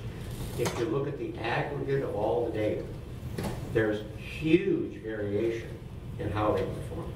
Huge variation in how they perform. So my logic was, if you have a program and it's managed and they're reporting and they're monitoring and they're gathering that data, we should be able to give credit for nutrient reduction. That was my logic. Mr. Hawley, sir. Good afternoon, Jim Hawley. Thanks, John. I guess I would just say a couple things, maybe to your point. Number one, and I have to confirm this from my boss, who's been around a lot longer than I have, but my understanding is that the nutrient credit that we award for agricultural buffer restoration, which is the overwhelming majority of credits that are generated through our nutrient offset program, my understanding is that same credit has been in place since 1998. Is that accurate? So we haven't actually updated the mechanism by which we award those credits. So from that perspective, I would say that we haven't incorporated any of those advances in relation to this ratio. I guess another important point here is that dischargers do have two different options. One is to go to the nutrient offset program and try and generate credits from non-point sources, but we also have a point source trading program. So right now, the Neuse River Compliance Association is about 600,000 pounds under its cap, and they do have the opportunity to buy allocation directly from one another with no trading ratio associated with that. Based on preliminary figures that we've run, that appears to be a much more cost-effective option at this point. So I think that's one reason why doing the fiscal analysis with the full range of options is pretty critical. And the other thing, John provided some information. We provided this 1.77 to 1 option. That's sort of our best effort to sort of provide justification for a specific ratio. Again, that study comes from a study from Dan Line and Bill Hunt, who are both NC State experts, and they provided some estimates of statistical uncertainty for agricultural buffer restoration. And again, that is where we sort of got to that 1.77 to 1 ratio. As you all consider sort of how to move forward, I think as staff, we don't have a specific option to recommend, but I think we do think it's important to keep the options open moving forward. If you look at sort of the national state of where these uncertainty ratios are, they're overwhelmingly 2 to 1 or greater. And I could sort of run through a number of options. The Chesapeake Bay program is always of interest. EPA has asked for a 2 to 1 ratio. Virginia has long had a 2 to 1 ratio. Maryland has draft regulations, which when finalized in July, which is their plan, will be 2 to 1. Pennsylvania had a 1 to 1 ratio at one point until EPA interceded. In 2016, they adopted a 3 to 1 uncertainty ratio. I have a list of sort of programs that I've vetted, a longer list of ones that I haven't yet, just on short notice. But, I'll point to the Fox River Phosphorus trading program in Wisconsin at 2 to 1. Florida's rules are 2 to 1 for stormwater, 3 to 1 for agricultural sources. Water quality trading toolkits written by both EPA and Aqua provide a 2 to 1 default ratio. So there is really a lot of, to the extent programs have been developed, and I would say that North Carolina and Virginia have been leaders in both point source and non-point source trading over the last 20 years. But to the extent these are being adopted, they are being adopted at a 2-to-1 or higher ratio by and large. That said, there is no EPA floor, and I do want to be clear about that, and we're not making a recommendation necessarily. I will read from the water quality trading policy specifically, just so you're sort of well informed here. They say in their 2003 water quality trading policy, EPA supports a number of approaches to compensate for non-point source uncertainty. These include monitoring to verify load reductions, which I think as staff we agree with, the use of a greater than 1-to-1 trading ratio between point and non-point sources, using demonstrated performance values or conservative assumptions in estimating the effectiveness of non-point source management practices, using site or trade specific discount factors, and retiring a percentage of non-point source reductions for each transaction. So some ratios we don't offer at all. We don't reserve ratios. We don't have a reserve ratio to improve water quality. We don't have sort of an insurance type ratio. And that is also in contrast to some other states. So I'll leave it there. I hope I got at your question in terms of what we've incorporated in terms of our credit verification process and how we quantify credits. I guess the answer is really not much. Well, this is where I'm getting confused. In 0703, we've got various ratios, but then we move to 0713, and it seems to be locked in at 1.1 now. Is that correct? Yes, ma'am. Okay. And if I could provide some insight, and I'm afraid maybe John misspoke a little bit, so I guess I want to be clear about what the rules say now versus sort of the proposals on the table. Right now, we have 4 sort of major nutrient strategies that have an option of nutrient offset trading. The Neuse and the Tarp Amlico have a 2-to-1 option baked in. They were done in different ways over time. We're looking to sort of modernize both of those. The Jordan and Falls Lake strategies have an associated trading rule where we don't provide a specific trading ratio, but we do sort of refer to the concept of uncertainty. So any trading ratio would theoretically be negotiated at some point down the road, and we're not aware of any expansion needs at this point, although they may exist. In talking with Dr. Rubin, we didn't see a good reason to use different trading ratios in different basins. And so during this discussion, we thought we might be able to address it sort of at an umbrella, universal, statewide level and provide some clarity. But currently, the rules as written now, they contain the trading ratios in each specific rule. So they're actually found in the wastewater rules, which is why it's sort of new text in the offset rule, and it's an amendment in the wastewater rule. So, and I think it's a reasonable decision to be made, whether you want to continue to deal with that on a strategy-by-strategy basis, or whether you want to apply that universally. I think that could go either way, but I think that's why you ended up seeing it in both rules today. Mr. Chairman. Yes, sir. It is my understanding then from that statement that the sliding scale, as I could maybe call it, the sliding scale ratio, the federal government does not have a floor. Is that what I heard? Yes, sir. Okay, and we are establishing a floor. Is that correct? We are establishing a range that would be 1-to-1 or 1 point something to 1. Yes. Does it have a floor? Does North Carolina in this proposal have a floor? 1-to-1 would be the floor, I guess. Does the federal government have a floor? So EPA has only said that they expect greater than 1-to-1. In the offset rule proposal, the floor proposed is 1.2, so it's a range between 1.2 and 2. Then are we not establishing somewhat greater of a floor than the feds have?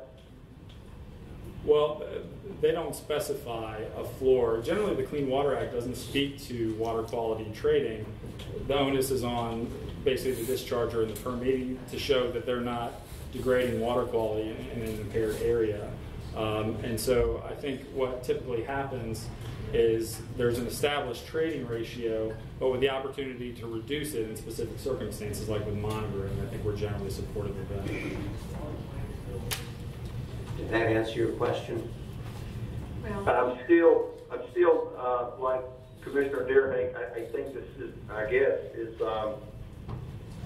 somewhat trying to understand the federal piece and their sliding scale ratio and ours, and we are establishing something, again, going toward Commissioner Gillespie, are we creating something that is greater than what the federal government has, even at the floor level, at the bottom level, which is the absolute minimum. What is the wordage that people, I guess the stakeholders will know that this is just not greater? I'm going to reread something, and that is the U.S. EPA Water Quality Trading Policy states that it supports a number of approaches to compensate for scientific uncertainty associated with estimating non-point source load reductions, including monitoring, trading ratios greater than 1 to 1. All it says is greater than 1 to 1. That could be 1.0001 to 1. All it says is greater than 1 to 1. These are conservative performance values and other items. But there is, to the best of my knowledge, there is nothing in federal standard or law that establishes that floor. Okay. Thank you. May I continue with a couple more questions? One is, I would like to know the discussion that led to the 20-year decrease in payments from 30 down to 10. If the chairman could give us a little more background on how that was negotiated. Yes. To pay for a 30-year allocation all at once costs a lot of money. If they could reduce that to a 10-year payment, that cuts that payment in half. And these are payments that those municipalities are going to have to make. So all it did was reduce the sum that they would have to pay. And is there a list or a schedule of new installations, new startups, and expansions planned that help lead to that 20-year decrease negotiation? Or is there a schedule of new construction that help support this proposed revision to the adopted rule? My esteemed colleague, Mr. Templeton, our wastewater specialist, is going to answer that. Good afternoon. I'm Mike Templeton with NPDES. The rationale for shortening the allocation period to 10 years was twofold. One was that as the rule stands now, by buying 30 years allocation, not only do they have to pay for a longer period of time, but they're also buying at a level that's equivalent to their needs 30 years out. So there is a lot of allocation that they're going to buy, or a lot of credits that they would purchase that would go unused. They won't need them for 30 years, and that's an awful lot of money to put into that. The other rationale was that one of the options that would be allowed under this new rule would be short-term leases, rather than purchase allocation from another existing discharger, lease that for a period of time that the other facility is willing to give up some of its allocation. And one of our permittees has approached that and has found that they can only have acquired a lease up to a 10-year period. The other facilities are not interested in committing to a longer transfer. And it all comes down to what ratepayers are going to have to pay. If you use the 30-year allocation, that's a lot that goes on somebody's monthly water bill. Thank you for that explanation. That was very helpful. And then my last question was that the end of the amendment under item 7, the last sentence states, for offsite credits used to meet the discharge requirements, the applicant shall provide no additional credits to address the uncertainty factor for using monitoring non-point source reduction to meet point source discharge limits. Why is that statement necessary, and how did it come about? Would you like to address that? I'll take responsibility for that. And that goes to the whole idea of monitoring. If you can demonstrate to me that you're meeting these requirements through a well-managed program where you're monitoring, collecting data, reporting that data to the state, you should get credit, 100% credit for what you're doing. At least that was my opinion. Again, this builds on this water quality trading definition. You're providing data to the state, documenting the nutrient reduction. And if the state is not satisfied with the documentation, If the state is not satisfied with that, then they can go back and say, you didn't meet your reduction. That is not in there, that's true. but it seems as if this last sentence is a blanket cap on credits. I don't understand. If you're presenting data to the state that shows you have met that credit, then there's no additional credit required. If you are not meeting that, then I understood that as the state could impose a higher ratio. Okay, I didn't interpret it that way. Oh, well, I wrote it, that's why I interpreted it. And if you see clarification that's required there, please let me know. Well, I'm not able to give you any suggestions today. I understand. Yeah. Yes, sir.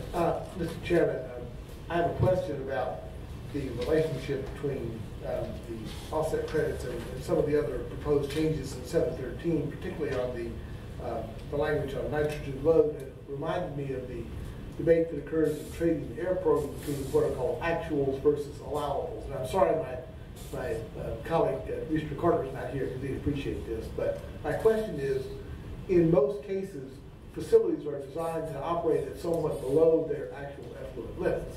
So the environment, if you will, gets the benefit of the difference between the permitted limit and the actual performance of the plant.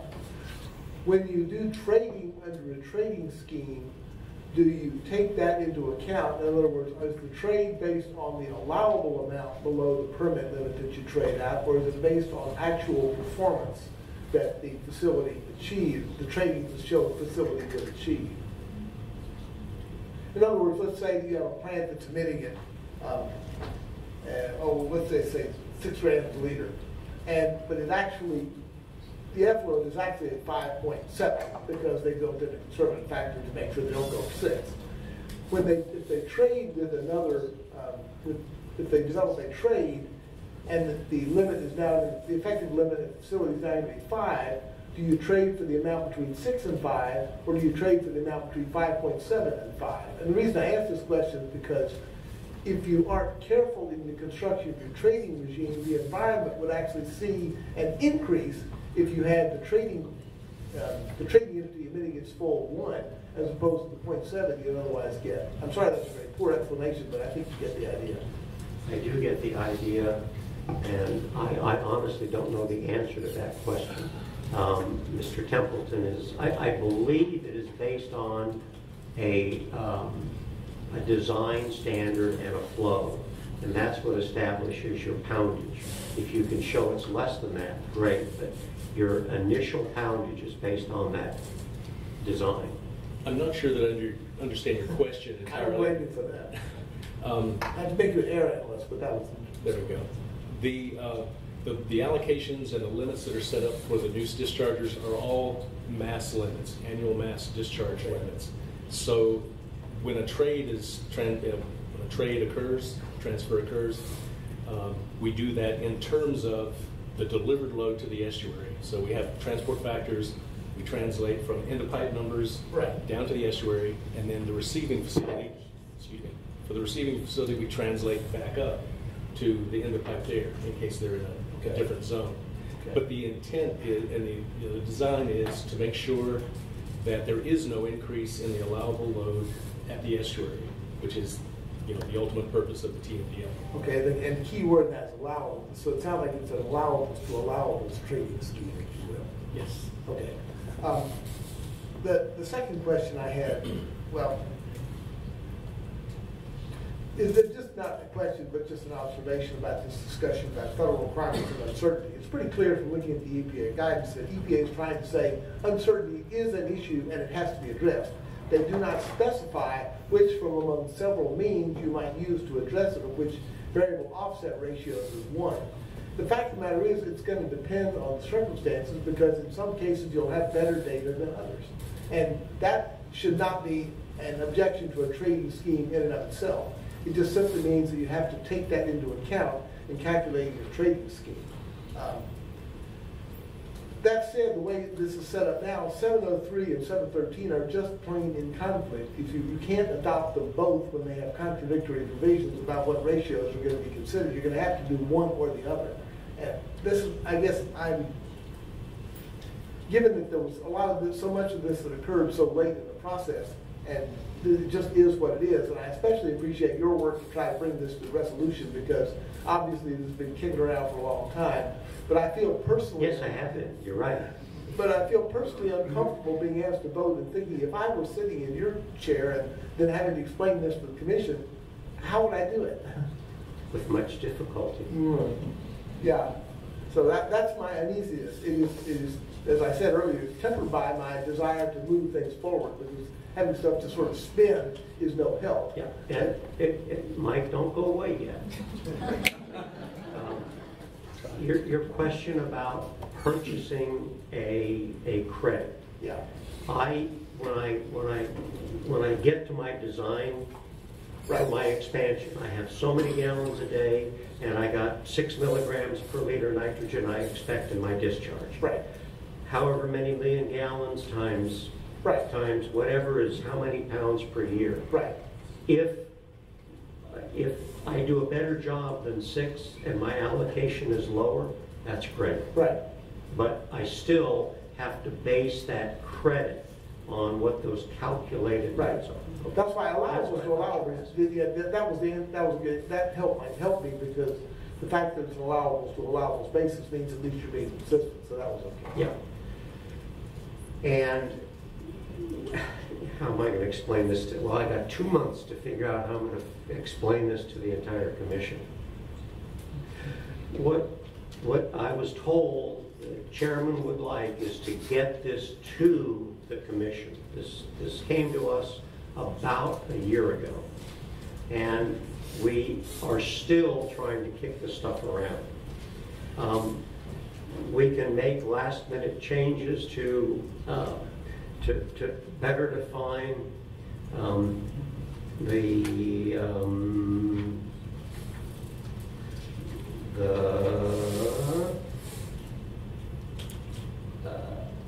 provider, to better define what we mean by residential development. We can do that, I think, in the next month or thereabouts.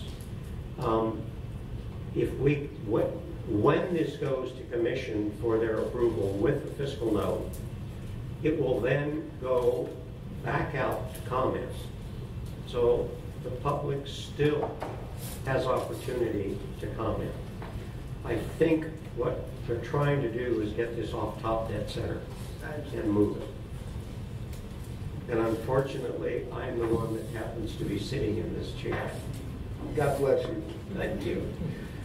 So, Mr. Chairman, 2 things. One is one way to get or to address the issue of having 2 numbers in 2 different rules is to say in the general rules, with the exception of section 713, the following apply.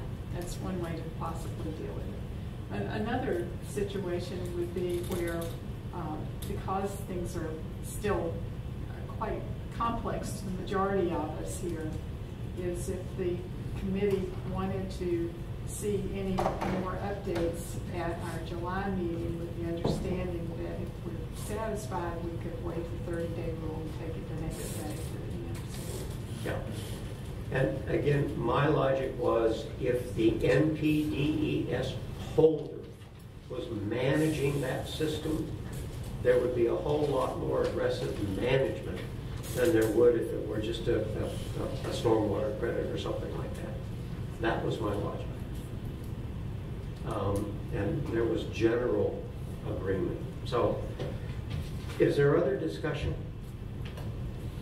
Mr. Chairman? Yes, ma'am. My only concern is if we say we're going to approve it at committee and move it to the EMC the very next day, I don't think that gives staff time to work up any type of fiscal note unless they go ahead and develop the fiscal note as it is today, and we know that it's not going to change. I mean, they lose 60 days with the fiscal note preparation. Well, the other thing is that it doesn't give the full EMC membership who's not on this committee a lot of time to process it too. The pros and cons of it all, but This was a rush. Thank you, Mike. Mr. Chairman, at the risk of being shocked by my fellow committee members, I would also express my own personal willingness that should people want just a little more time to do this, I would be willing to participate in a specially called committee meeting by phone between now and July to try to do sort of what the spirit of what Marion just said, or something that would allow. I appreciate the need for and the desirability moving forward. I just don't feel ready. I just don't feel like I've read this stuff and sort of assimilated it all, and it's still a bit of a hodgepodge, even with all my annoying questions.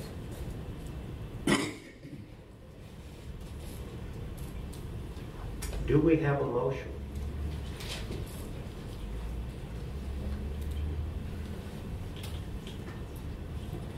Yes, Chair. There is a request to proceed through the process for the entire 700 series rule.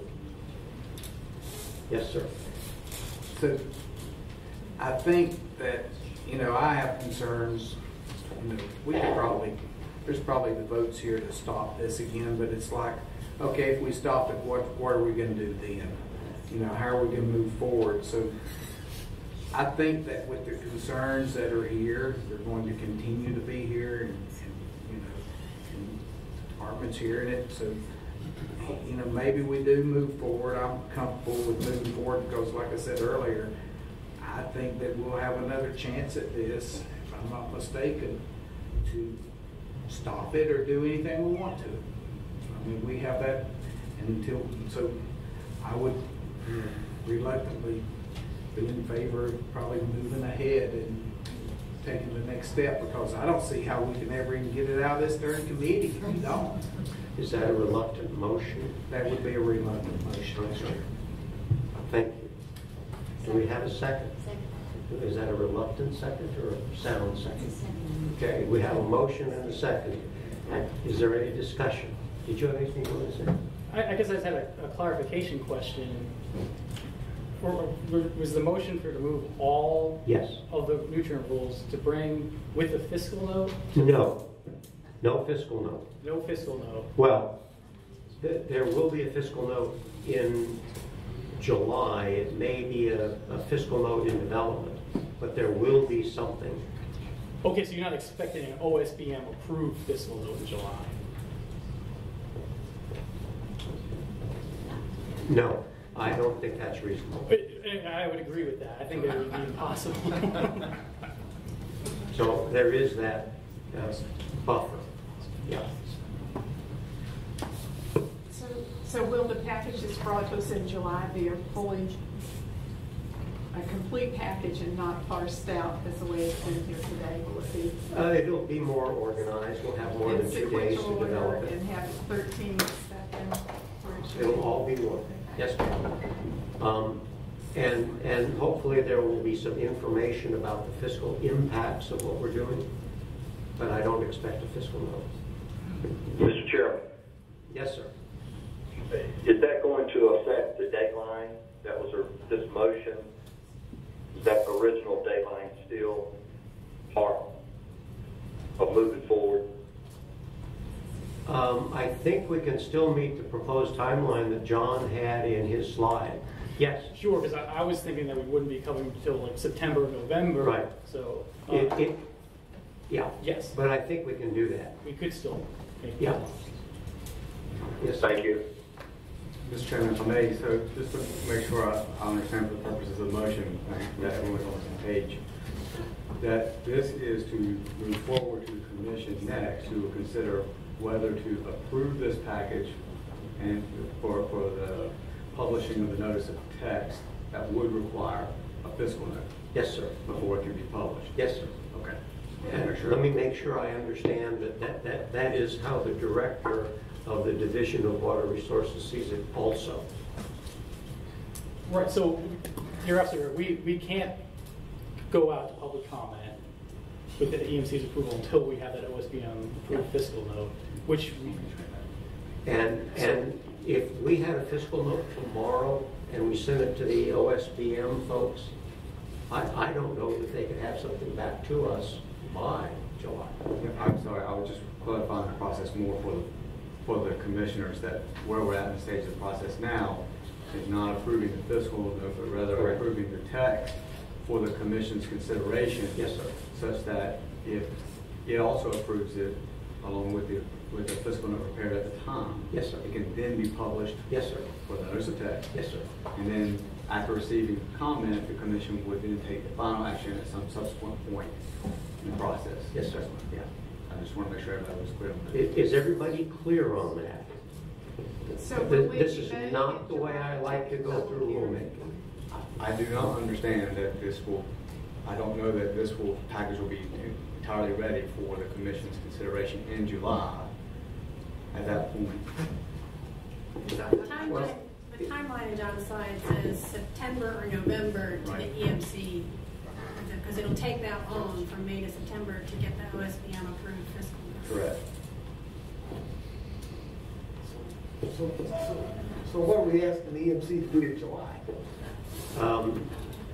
Not my, well, to be very honest with you, that's not my decision. I got it out of committee. Well, not yet.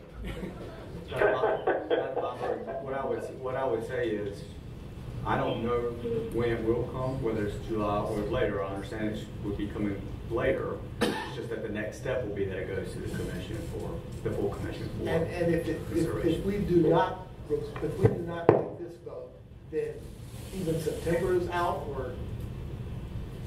I think if you do not take the vote today, you will delay the proposed timeline. That is correct. That's the way I understand it, Mr. Chairman. Is there any more discussion? But this is not the last time that these rules can be modified. Right. That's correct. Is there any more discussion? We have a motion and a second on the floor. Is there any discussion? Any more discussion? All those in favor of the motion? Aye. We have, I heard four, I see 3 hands and 1 aye. That's 4. I will not vote to break a tie. I don't need to vote to break a tie. Any opposed? I voted yes, Mr. Chairman. Yes, sir, I heard. Any opposed? Yes, I have voted to Commissioner Gillespie's counterpart, a reluctant no. Okay. I believe that the motion does carry. Is my arithmetic correct? Yes. Yeah. And a majority. Yeah. And if I need to vote, it's not to break a tie, but I am in favor of moving the motion forward.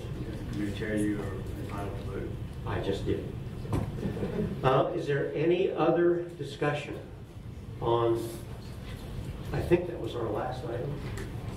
My computer screen went blank. Is it in, and Deanna is not here. She left because we were supposed to finish 20 minutes ago. So I will schedule that as a lunch and learn. Okay? That's up to you, Mr. Chairman. I'm going to schedule that as a luncheon one. Okay? Yeah, borrow that.